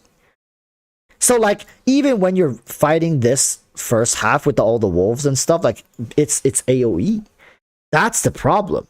Like that's what's broken. Like, and the scaling is insane. So like single target, she's busted, and AoE and like group battle, she's busted. So like people who have high constellation Yelan, like it's very useful. Very useful. And I think I'm starting to see a pattern. Every time before the new region drops, they'll drop a character that's just insanely broken. The first time they did it was Azwat, and then right before Sumeru was coming, they dropped Yelan. Right? So people, be on the lookout for the next time before Fontaine comes around. There's gonna be another broken character. And so we have a Nemo, we have Hydro. Who's going to be the next element that's going to be the broken character?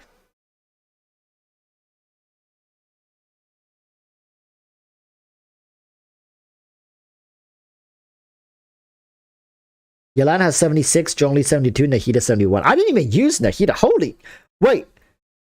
I didn't even use Nahida this time. How does Nahida would be good in the first half? I think Nahida would be good in the first half. Fighting this Drake, I actually really want to fight this Drake with my Kaching team. I actually really want to fight this Drake with my Kaching team, but I'm way too lazy to play through the whole thing again with Kaching. Nahita's godlike on both half. I mean, yeah, I can see like I can see definitely why she's amazing in the second half too. But like the more enemies, I think Nahita just busted. Ah, that character is so busted. I'm like, why am I even questioning it? Nahita's good anywhere, anytime, with any character composition. Nahita's just good. But you know, there's something to say about like 36 starring the Abyss is that you know, if you can do it, it's definitely either you have an inflated account like mine, heavily inflated account, or you have a good understanding of the game, right? I mean, I wouldn't say I have a good understanding of the game. I think I have a decent understanding. I understand the game enough to the point where like I'm at least doing my rotations correctly for the most part, and I'm able to draw out a lot of optimized damage that way. But like you guys see, like when it comes to game knowledge, I had no idea what the hell that Drake did. I go in, I get clapped the first time, I waste so much time. But then once I knew the mechanic, you know, it's an easy-ish fight. Okay, let's do our Tartaglia video because we need to fight back against some of these people who are claiming these older characters are garbage. Just really now. We're gonna harp on Tartaglia being out of the meta, like not useful. Alright, chat. Walrus, are you concerned Alhaitham and Dehya will be mid? I'm actually a little worried. I'm actually a little worried because if they make Alhaitham and Dehya like Tignar, I mean not even Tignar, like Sino. Mid is okay. Mid because like to me Tignari is mid. You know, like I'm sure some people will argue like Walrus, you're high. Tignari is like a premier Denjo DPS, and he's really. I know his damage is really good, but like to me, that is still considered mid. Like someone who's just sitting above mid, like a good 5-star, like a strong and solid good 5-star. I think Tartaglia is a solid strong. Like he's a good 5-star. He's not mid. But Sino is just bad. Like Sino is just like bad. Sino is on par with like Yaimiko when she first came out. Maybe a little no, I like they're both around there. Similar to Kokomi when she first came out. Kokomi when she first I don't know. It's hard to say. Like a good 5-star. Like to be honest, I think Zhao is mid. I know. Lay it on me. Let me hear it. Because I take vertical progression into consideration.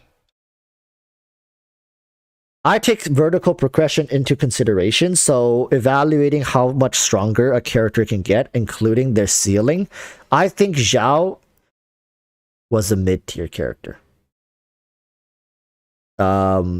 Especially with how the things, like everything, like Ching was a mid-bad-ish character.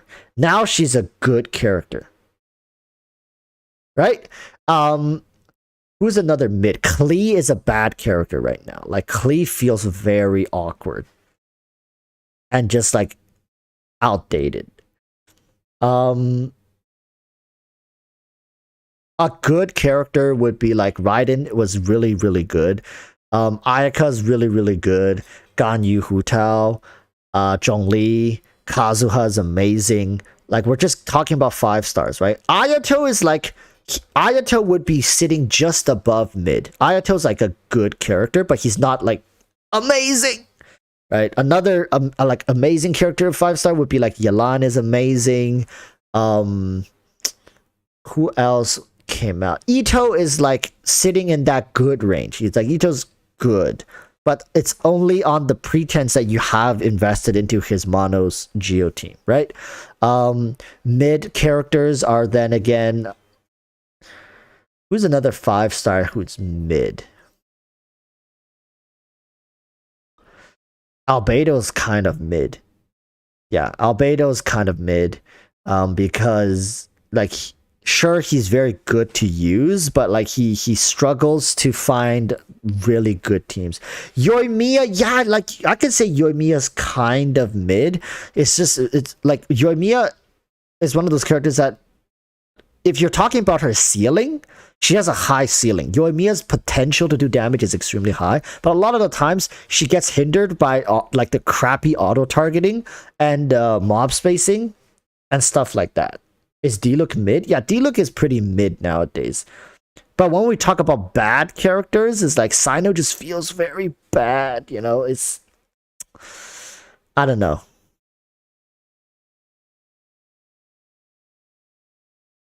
Mona is like right above mid. Actually, no, Mona's kind of mid. Yeah, you're right.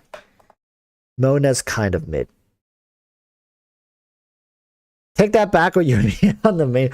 Dude, here's the thing, right? Like, it's hard, like, it's kind of like making tier lists for Genshin. Somebody who put in the resource and the time and the mastery to main a certain character can make a mid unit seem like an S tier unit.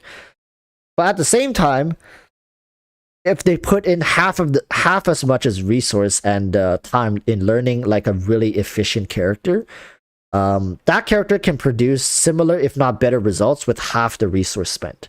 It's like I always says, it's all about what you put in and what you get out. Because you can get out a lot if you put in a lot, but there are certain characters you can get out a lot by putting in barely anything.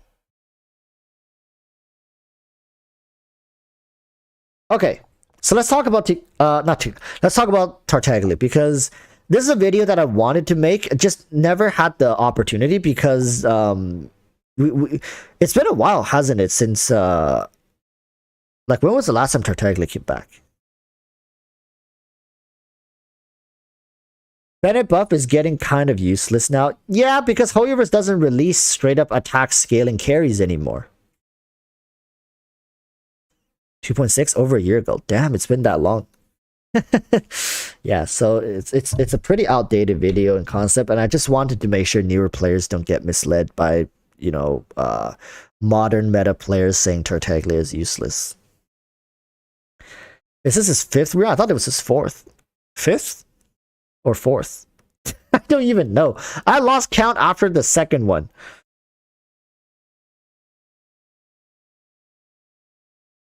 The rerun Archon. Yeah, okay, let's record the video.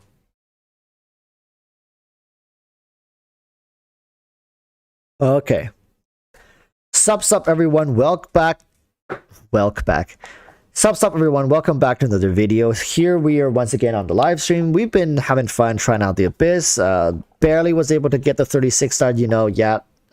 Aged gamer here, but if I can do it, so can you. And on the discussion of Abyss and meta, we have to talk about Tartaglia. So I don't know why you clicked on this video, but hopefully it is to kind of get a better understanding for Tartaglia. I'm not out here claiming I'm some sort of Tartaglia guru or main, but it doesn't take an expert gamer to really understand Tartaglia. I think a lot of people would argue that he's one of the more complex characters, and he's definitely one that, if embodies the saying of like high risk, high reward, but it's very, very difficult. I can understand if you're a newer player or a player that don't enjoy sophisticated gameplay. I'm not like talking down on people. It's okay if you like a clean and straightforward kit with a character design where, you know, you just unga boonga, like Ito, right? Ito is a great character. Click burst, click your E, hold down charge attack. Nothing complex about that, right? And it's okay to enjoy that, but Tartaglia isn't that kind of character. It's not like you go into Tartaglia, press E, auto attack until like his E runs out. Because if you do that, then you'll be using Tartaglia's elemental skill once every minute and a half, was it, or something? It's something crazy, because Tartaglia is so punishing when you don't play him the way he's designed to be played. Now, I do like to always promote the idea, like, you can play this game however you want, man. Like, you want to build Pyro Tartaglia, like, sure. But my point here is, some characters you can get away with playing them inefficiently. because like they're kids. For example, Ito, like sure, if you mess up here and there, like he's still gonna do similar amount of damage, right? You're not gonna be heavily punished for not playing Ito fully efficiently. But Tartaglia, if you don't play him efficiently, I would say you miss out on a good like 60-70% of his damage potential, because Tartaglia is essentially designed to play in like quick bursts of elemental skill and in quick swap scenarios and teams. One of his more traditional teams is the what's it guys call it, like Tartaglia International Tartaglia, Mr. Worldwide, whatever you guys want to call it, where he plays around with his pyro synergies and he just vapes, right? And at the same time, would you say Tartaglia is like the damage carry of that team? Not really, because Tartaglia isn't a hyper carry, at least before C6, and even after C6 is just making it much easier to continuously rotate to Tartaglia being on field as a damage dealer. Like you basically lift one restriction, which is his elemental skill. But for the most part, his playstyle doesn't change even at C6. It just makes the conditions of using him much easier, right? Team wise, he still has most of the same teams, and right now there's people going around telling others saying Tartaglia is outdated. And while this statement in of itself, right, you can say whatever you want, you can believe in whatever you want, but when you are telling newer players or players who are on the fence about picking up Tartaglia or investing into this character that, oh, he's outdated, he's not good, damage rise, he falls off, he can't carry teams, you are riding on a line that what I like to call is misleading or just straight up lying. You're capping, because Tartaglia as a character, I think out of all the characters released, he's definitely one of the top 5 characters that has stayed relatively consistent with meta almost every patch. Like Tartaglia users can attest to this, because if you've invested into Tartaglia since 1.1, there's very few abysses. Like there are ones, for example, the ones where second half was all Hydro units. Sure, like those kind of scenarios, like why bother running Tartaglia? Obviously, you can run him in the first half, but it's not like he's omnipotent everywhere. So there are scenarios and times when Tartaglia was just not a good fit into clearing content. But apart from that, his team and compositions has stayed very competitive and relevant. Sure, he's not like top of the chart like Kazuha every patch 70+% usage rate, but he's hovering around like that 20%, sometimes even 30% usage rate. And that is because of the core design for this character. The quick swap philosophy means that it doesn't rely solely on Tartaglia to deal damage, and I think that's one of his strengths. In fact, a lot of people say like, oh, like, you know, like his elemental skill, switch out of a long cooldown, I can't use him. But at the end of the day, that's just people playing him inefficiently and trying to force him to be something that he is not, right? Ideally, right now, I want to say Tartaglia is in a good spot because he's so international. Like from the lore, you know, Tartaglia has been to like all these nations, like he's always involved in the story. But really, if you look at his teams and his compositions, he is involved and he could be involved in a lot of different scenarios. And being Hydro, one of the best elements in the game right now, makes him incredibly efficient at just pairing with a lot of different units. So let's just push meta aside. Yes, he has a few meta teams. I would say like 2 to 3 currently right now, and that's plenty for certain characters. Like Hu Tao has one. Hu Tao just has that one team. But someone like Tartaglia has like 3 different teams that you can run him in. It's like all very efficient. Maybe even 4 if you want to stretch with a freeze team in there. But being a character that synergizes so well with so many different characters and so many different teams should speaks volume to how versatile he is. Meaning that if you ever get bored with one team, running Tartaglia can get you similar damage output with different teammates. And one would think nowadays with modern characters being released that it's very hard to find synergistic pairings for a character that was released back in 1.1, but that's simply not true. With Nahida coming out, it has only lifted Tartaglia even higher up. Now, yes, Nahida is kind of not a fair comparison because she synergizes with everyone. Like you can even get away with synergizing Nahida in a pure Geo team. I know it's very copium, probably shouldn't do that. I'm not advising it. I'm just using it as an example. But nonetheless, right? Some characters just work better with Nahida than others, such as Kaching, right? Such as Nilu. And Tartaglia is one of those characters that synergizes quite well with Nahida. And he is a very, very good benefactor from Nahida's EM buffing as well. Like that EM buffing, it's very relevant to most teams that Nahida's in. But in the case of Tartaglia, I'm just telling you, Tartaglia at one point had a comp where he was used as a burst DPS. You basically swap into Tartaglia, use his burst, and get like a huge vape hit. Like you can get up to the millions. Like I remember seeing that, and I even tried it myself, although my artifact wasn't. But beside the point, you build him triple EM on his sand cup and headpiece, and he was just nuking enemies, just like one-shotting them with vape. So having Nahida on your team, like Tartaglia, is definitely a huge benefactor from that EM buffing because he, you know, it fits into his kit and playstyle. He can flex into 3 different roles. He can be an on-field DPS driver, meaning, and in a quick swap team is what most people would play him in. He could be coming in as a support DPS, meaning like he is also in a quick swap team and he comes in for like 8 to 10 seconds at a time to fill downtime for DPS who also has CV. And then you can play him like the third role I was mentioning as a burst DPS. Now, the burst DPS one hasn't really been very meta, but now with Nahida, you can definitely slot him into that position and he's going to be amazing.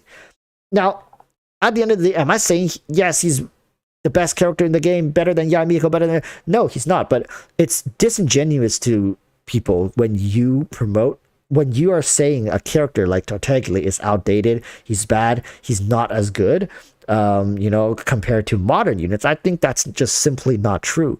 A lot of people would like to compare him to Ayato. Now, I do think Ayato has his strength and Tartaglia has his strength, but even comparing him to, like, right, Ayato, it's very hard to say Tartaglia doesn't measure up to Ayato's performance or efficiency. Versatility. I think Tartaglia even wins. So my point here is, if you ask some random dude and you place Ayato and Tartaglia one-on-one and say, which one do you think is the more modern character? Which one do you think was released later? Which one do you think had more thought put into their kit? I think most people would choose Tartaglia. I think people would like to think Tartaglia is a newer unit just because of how complex his kit actually is and how much limitations you have. And I think in a way, some people do find that fun and enjoyable to work around. But it is what it is, people. There will always be those who want to put down older characters or characters that they themselves don't enjoy playing, or they find to be not as efficient or not as fluid. I personally find Tartaglia's playstyle to be quite charming, very indicative of his character trait, but you are always entitled to your own opinions. Just make sure to double check with other people and check your sources. And also, don't take people's words at face value, including mine. Like, Tartaglia might eventually fall out of the meta, but at least right now, he is still very much relevant, a strong character, even at C0. That's the key point. Tartaglia was released during a time where Constellations 1 and 2 were not as big of a deal. If you look at characters like Ito, Constellation 1 and 2 makes Ito much more comfortable to play, but Tartaglia could really care less about his C1, C2, C3, C4, even C6. That's the beauty of these older characters, because back in the day, Hoyoverse hasn't figured out, wow, if I just put high value constellations at C1 or C2, I can bait people to pull an extra constellation of these characters. Tartaglia doesn't care. None of those issues. Such a great character overall. I think he has a well-designed kit. One of the better ones actually designed to date. So if you do want a Tartaglia, don't let those people saying he's bad or outdated stop you. Pull him and enjoy him.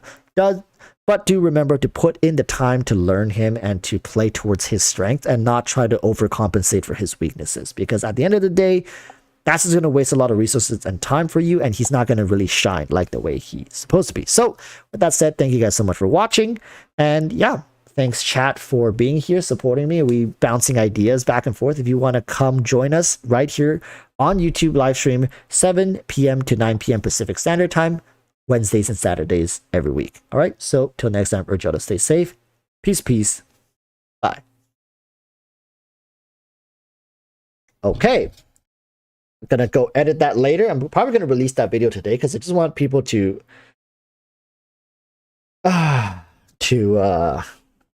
get the message as early as possible.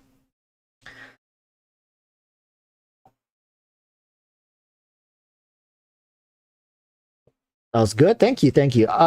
Yeah, I think there are some bits that may be too repetitive. I might cut them out, but for the most part, I hope I got the message across.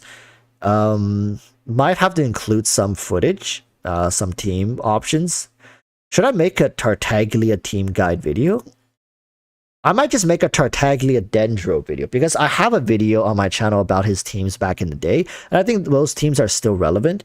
But likely I'll release a couple Tartaglia. But I also want to build up Nelu. I want to build up Nelu. Oh, I'm so broke in this game.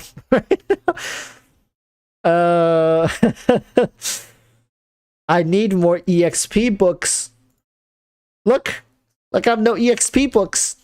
I need to go farm EXP books.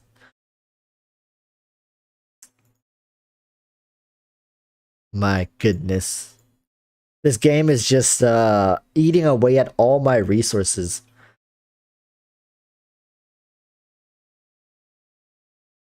Cool. Ah, Tartaglia. Ah, you madman. I need more EXP books than Mora, says Queenie. Yeah, I know. Don't we all? You never have enough, it feels like. If you want to build 4 stars as well, like I got Layla, but do I have the resources to build her? Do I? It's gonna take some time, that's for sure. But yeah. Oh, mail. Invitation, cool. Survey, okay. All right, so that's going to be that. I don't want to take up any more of your time. Thank you guys so much for joining me today and yeah, helping me with my Abyss run. If you have Diona, do you still need Layla? From what I've seen and heard, you don't. Unless you really want to hyper invest into Layla and maybe put her in like a mono freeze team. Apart from that, I don't think you really need her. Like Layla is like what I was saying earlier in stream, right? You don't want, like, for characters who are just like new options to older characters, like options, they're usually not worth it. But if they are like a replacement, or they become the centerpiece of their own unique compositions, then they're worth it. Because the thing with these characters being released, right? Like a lot of people would point to Yelan and be like, "Oh, what about Yelan? Are you saying by that logic Yelan is not worth it?" Because Yelan is just another option. But don't forget, with the Hydro Resonant chains, Yelan now becomes a necessity. Because in a Hu Tao team, Yelan and Xingqiu combined together gives the Hydro Resonance to help the Hu Tao team. So now essentially, Yelan being the second Hydro in this team becomes a necessity. Like, who are you going to put here? Like Tartaglia? Like, nobody has that kind of synergy, right? Like, having both of these characters being off-field characters and Hu Tao being an on-field, this is the best synergy. So by that logic, Yelan is still the centerpiece to a composition, right? But when it comes to Layla, for example, this team, right? This team, how are we get, like, sure, you can bring to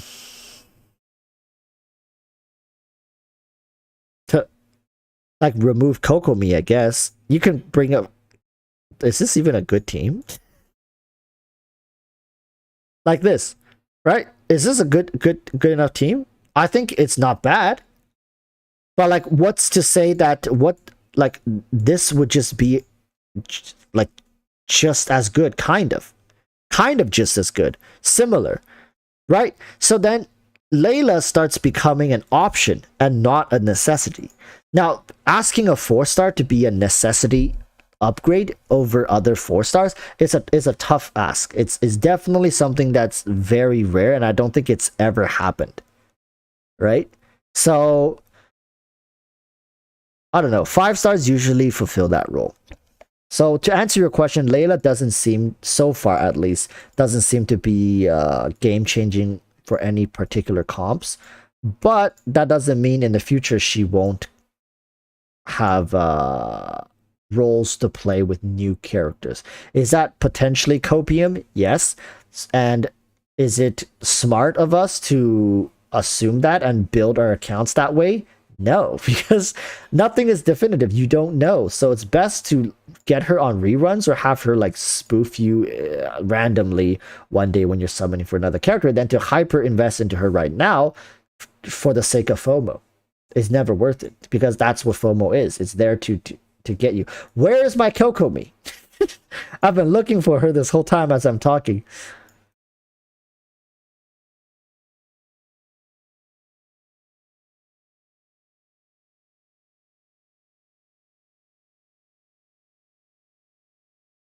I can't find Kokomi. I swear she is right in front of me. Oh, here she is. So yeah, that's all I gotta say. Layla, like I gotta test her myself, but I feel like at this point, even if I test her, I don't think that verdict is a change from what I've seen, from what I've read. She just seems to be that kind of character.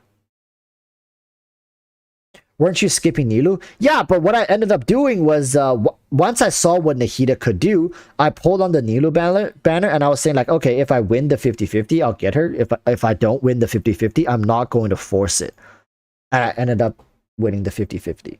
Because we got to see what Nahida can do before Nilu's banner went away. Show us your child, like my Tartaglia. He is... Da-da-da-da. So he needs his artifacts back because I took it all away just now. Show you my Tartaglia is built somewhat decently.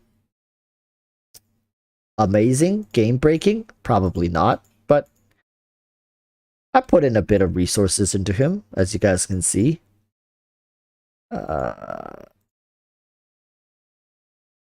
This is my Tartaglia. 68.8. Yes, I know. 0.2% more crit rate. That would abate the world of differences when it comes to my Tartaglia.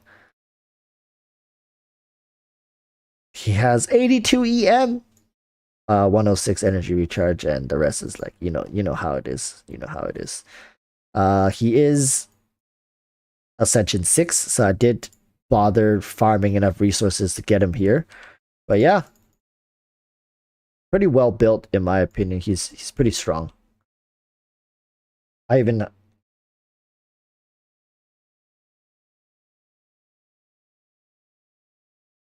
Can I see your Yai? Yeah. Yai Miko, I also took off her artifacts, so I have to bring it back. Yai Miko is Ascension 5, I believe. Yeah, she's Ascension 5.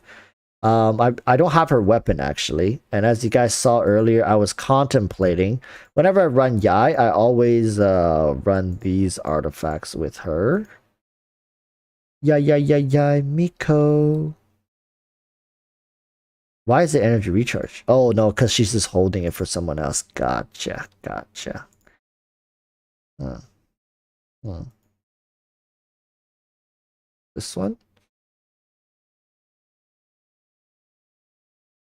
Crit damage. Or it takes some sort of other crit.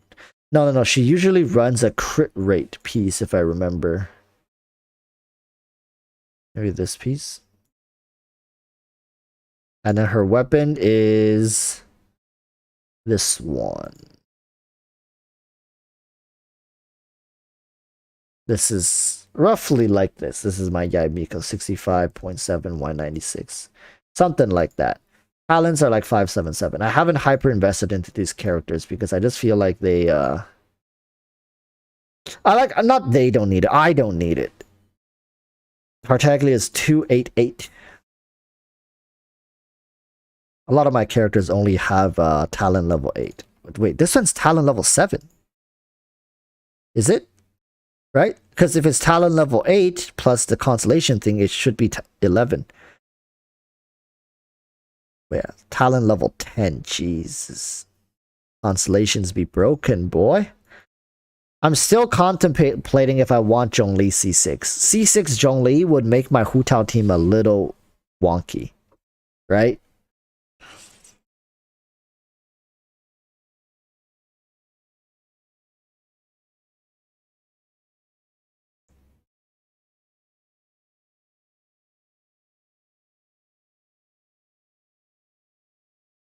What constellation do I have Nahida on? 2.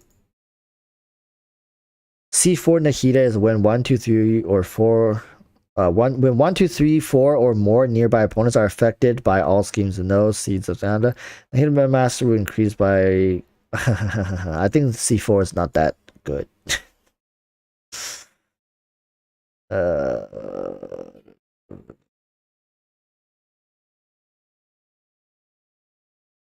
Try Karma Purification, Karmic Oblivion on this opponent, and all connected opponent dealing did.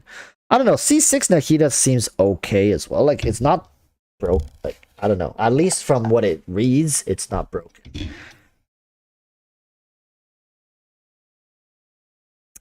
Yeah, but that is gonna be that.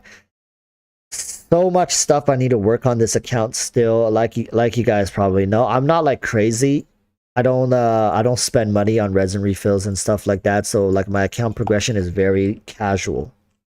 I'm not like a huge resin, you know, I'm not a huge resin geek either. I don't go crazy on that. A lot of the times my resin would be full for like half a day before I even do anything with it. So first let's do how many can I craft? Okay. 1 probably. Yeah, just 1. Okay, I'm gonna go away and now probably work a little bit on the account and stuff. I gotta edit that video, so yeah.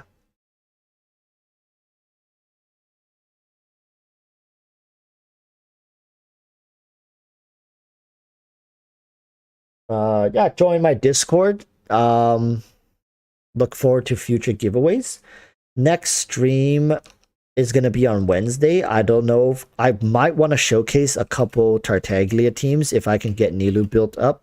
Tartaglia Dendro teams and stuff. And we can talk a little more about 3.3. I believe next week Friday, like this coming Friday, is gonna be the 3.3 live stream, right?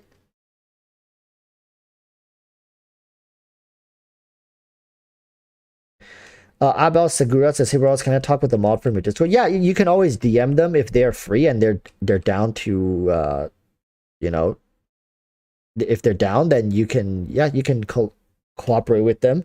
You can ask them. I have no problems against it. Are we gonna get another area in 3.3? We'll have to see. Currently, I have no idea what's coming in 3.3.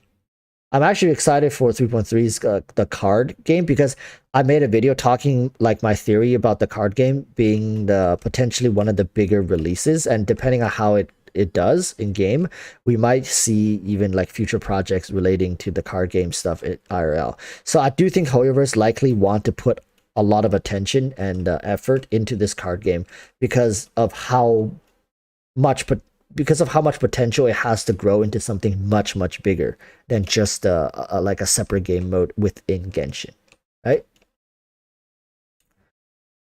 Okay, so that's gonna be that. Thank you guys for watching, and I'll see you guys on Wednesday.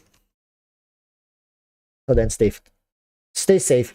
Peace. Bye.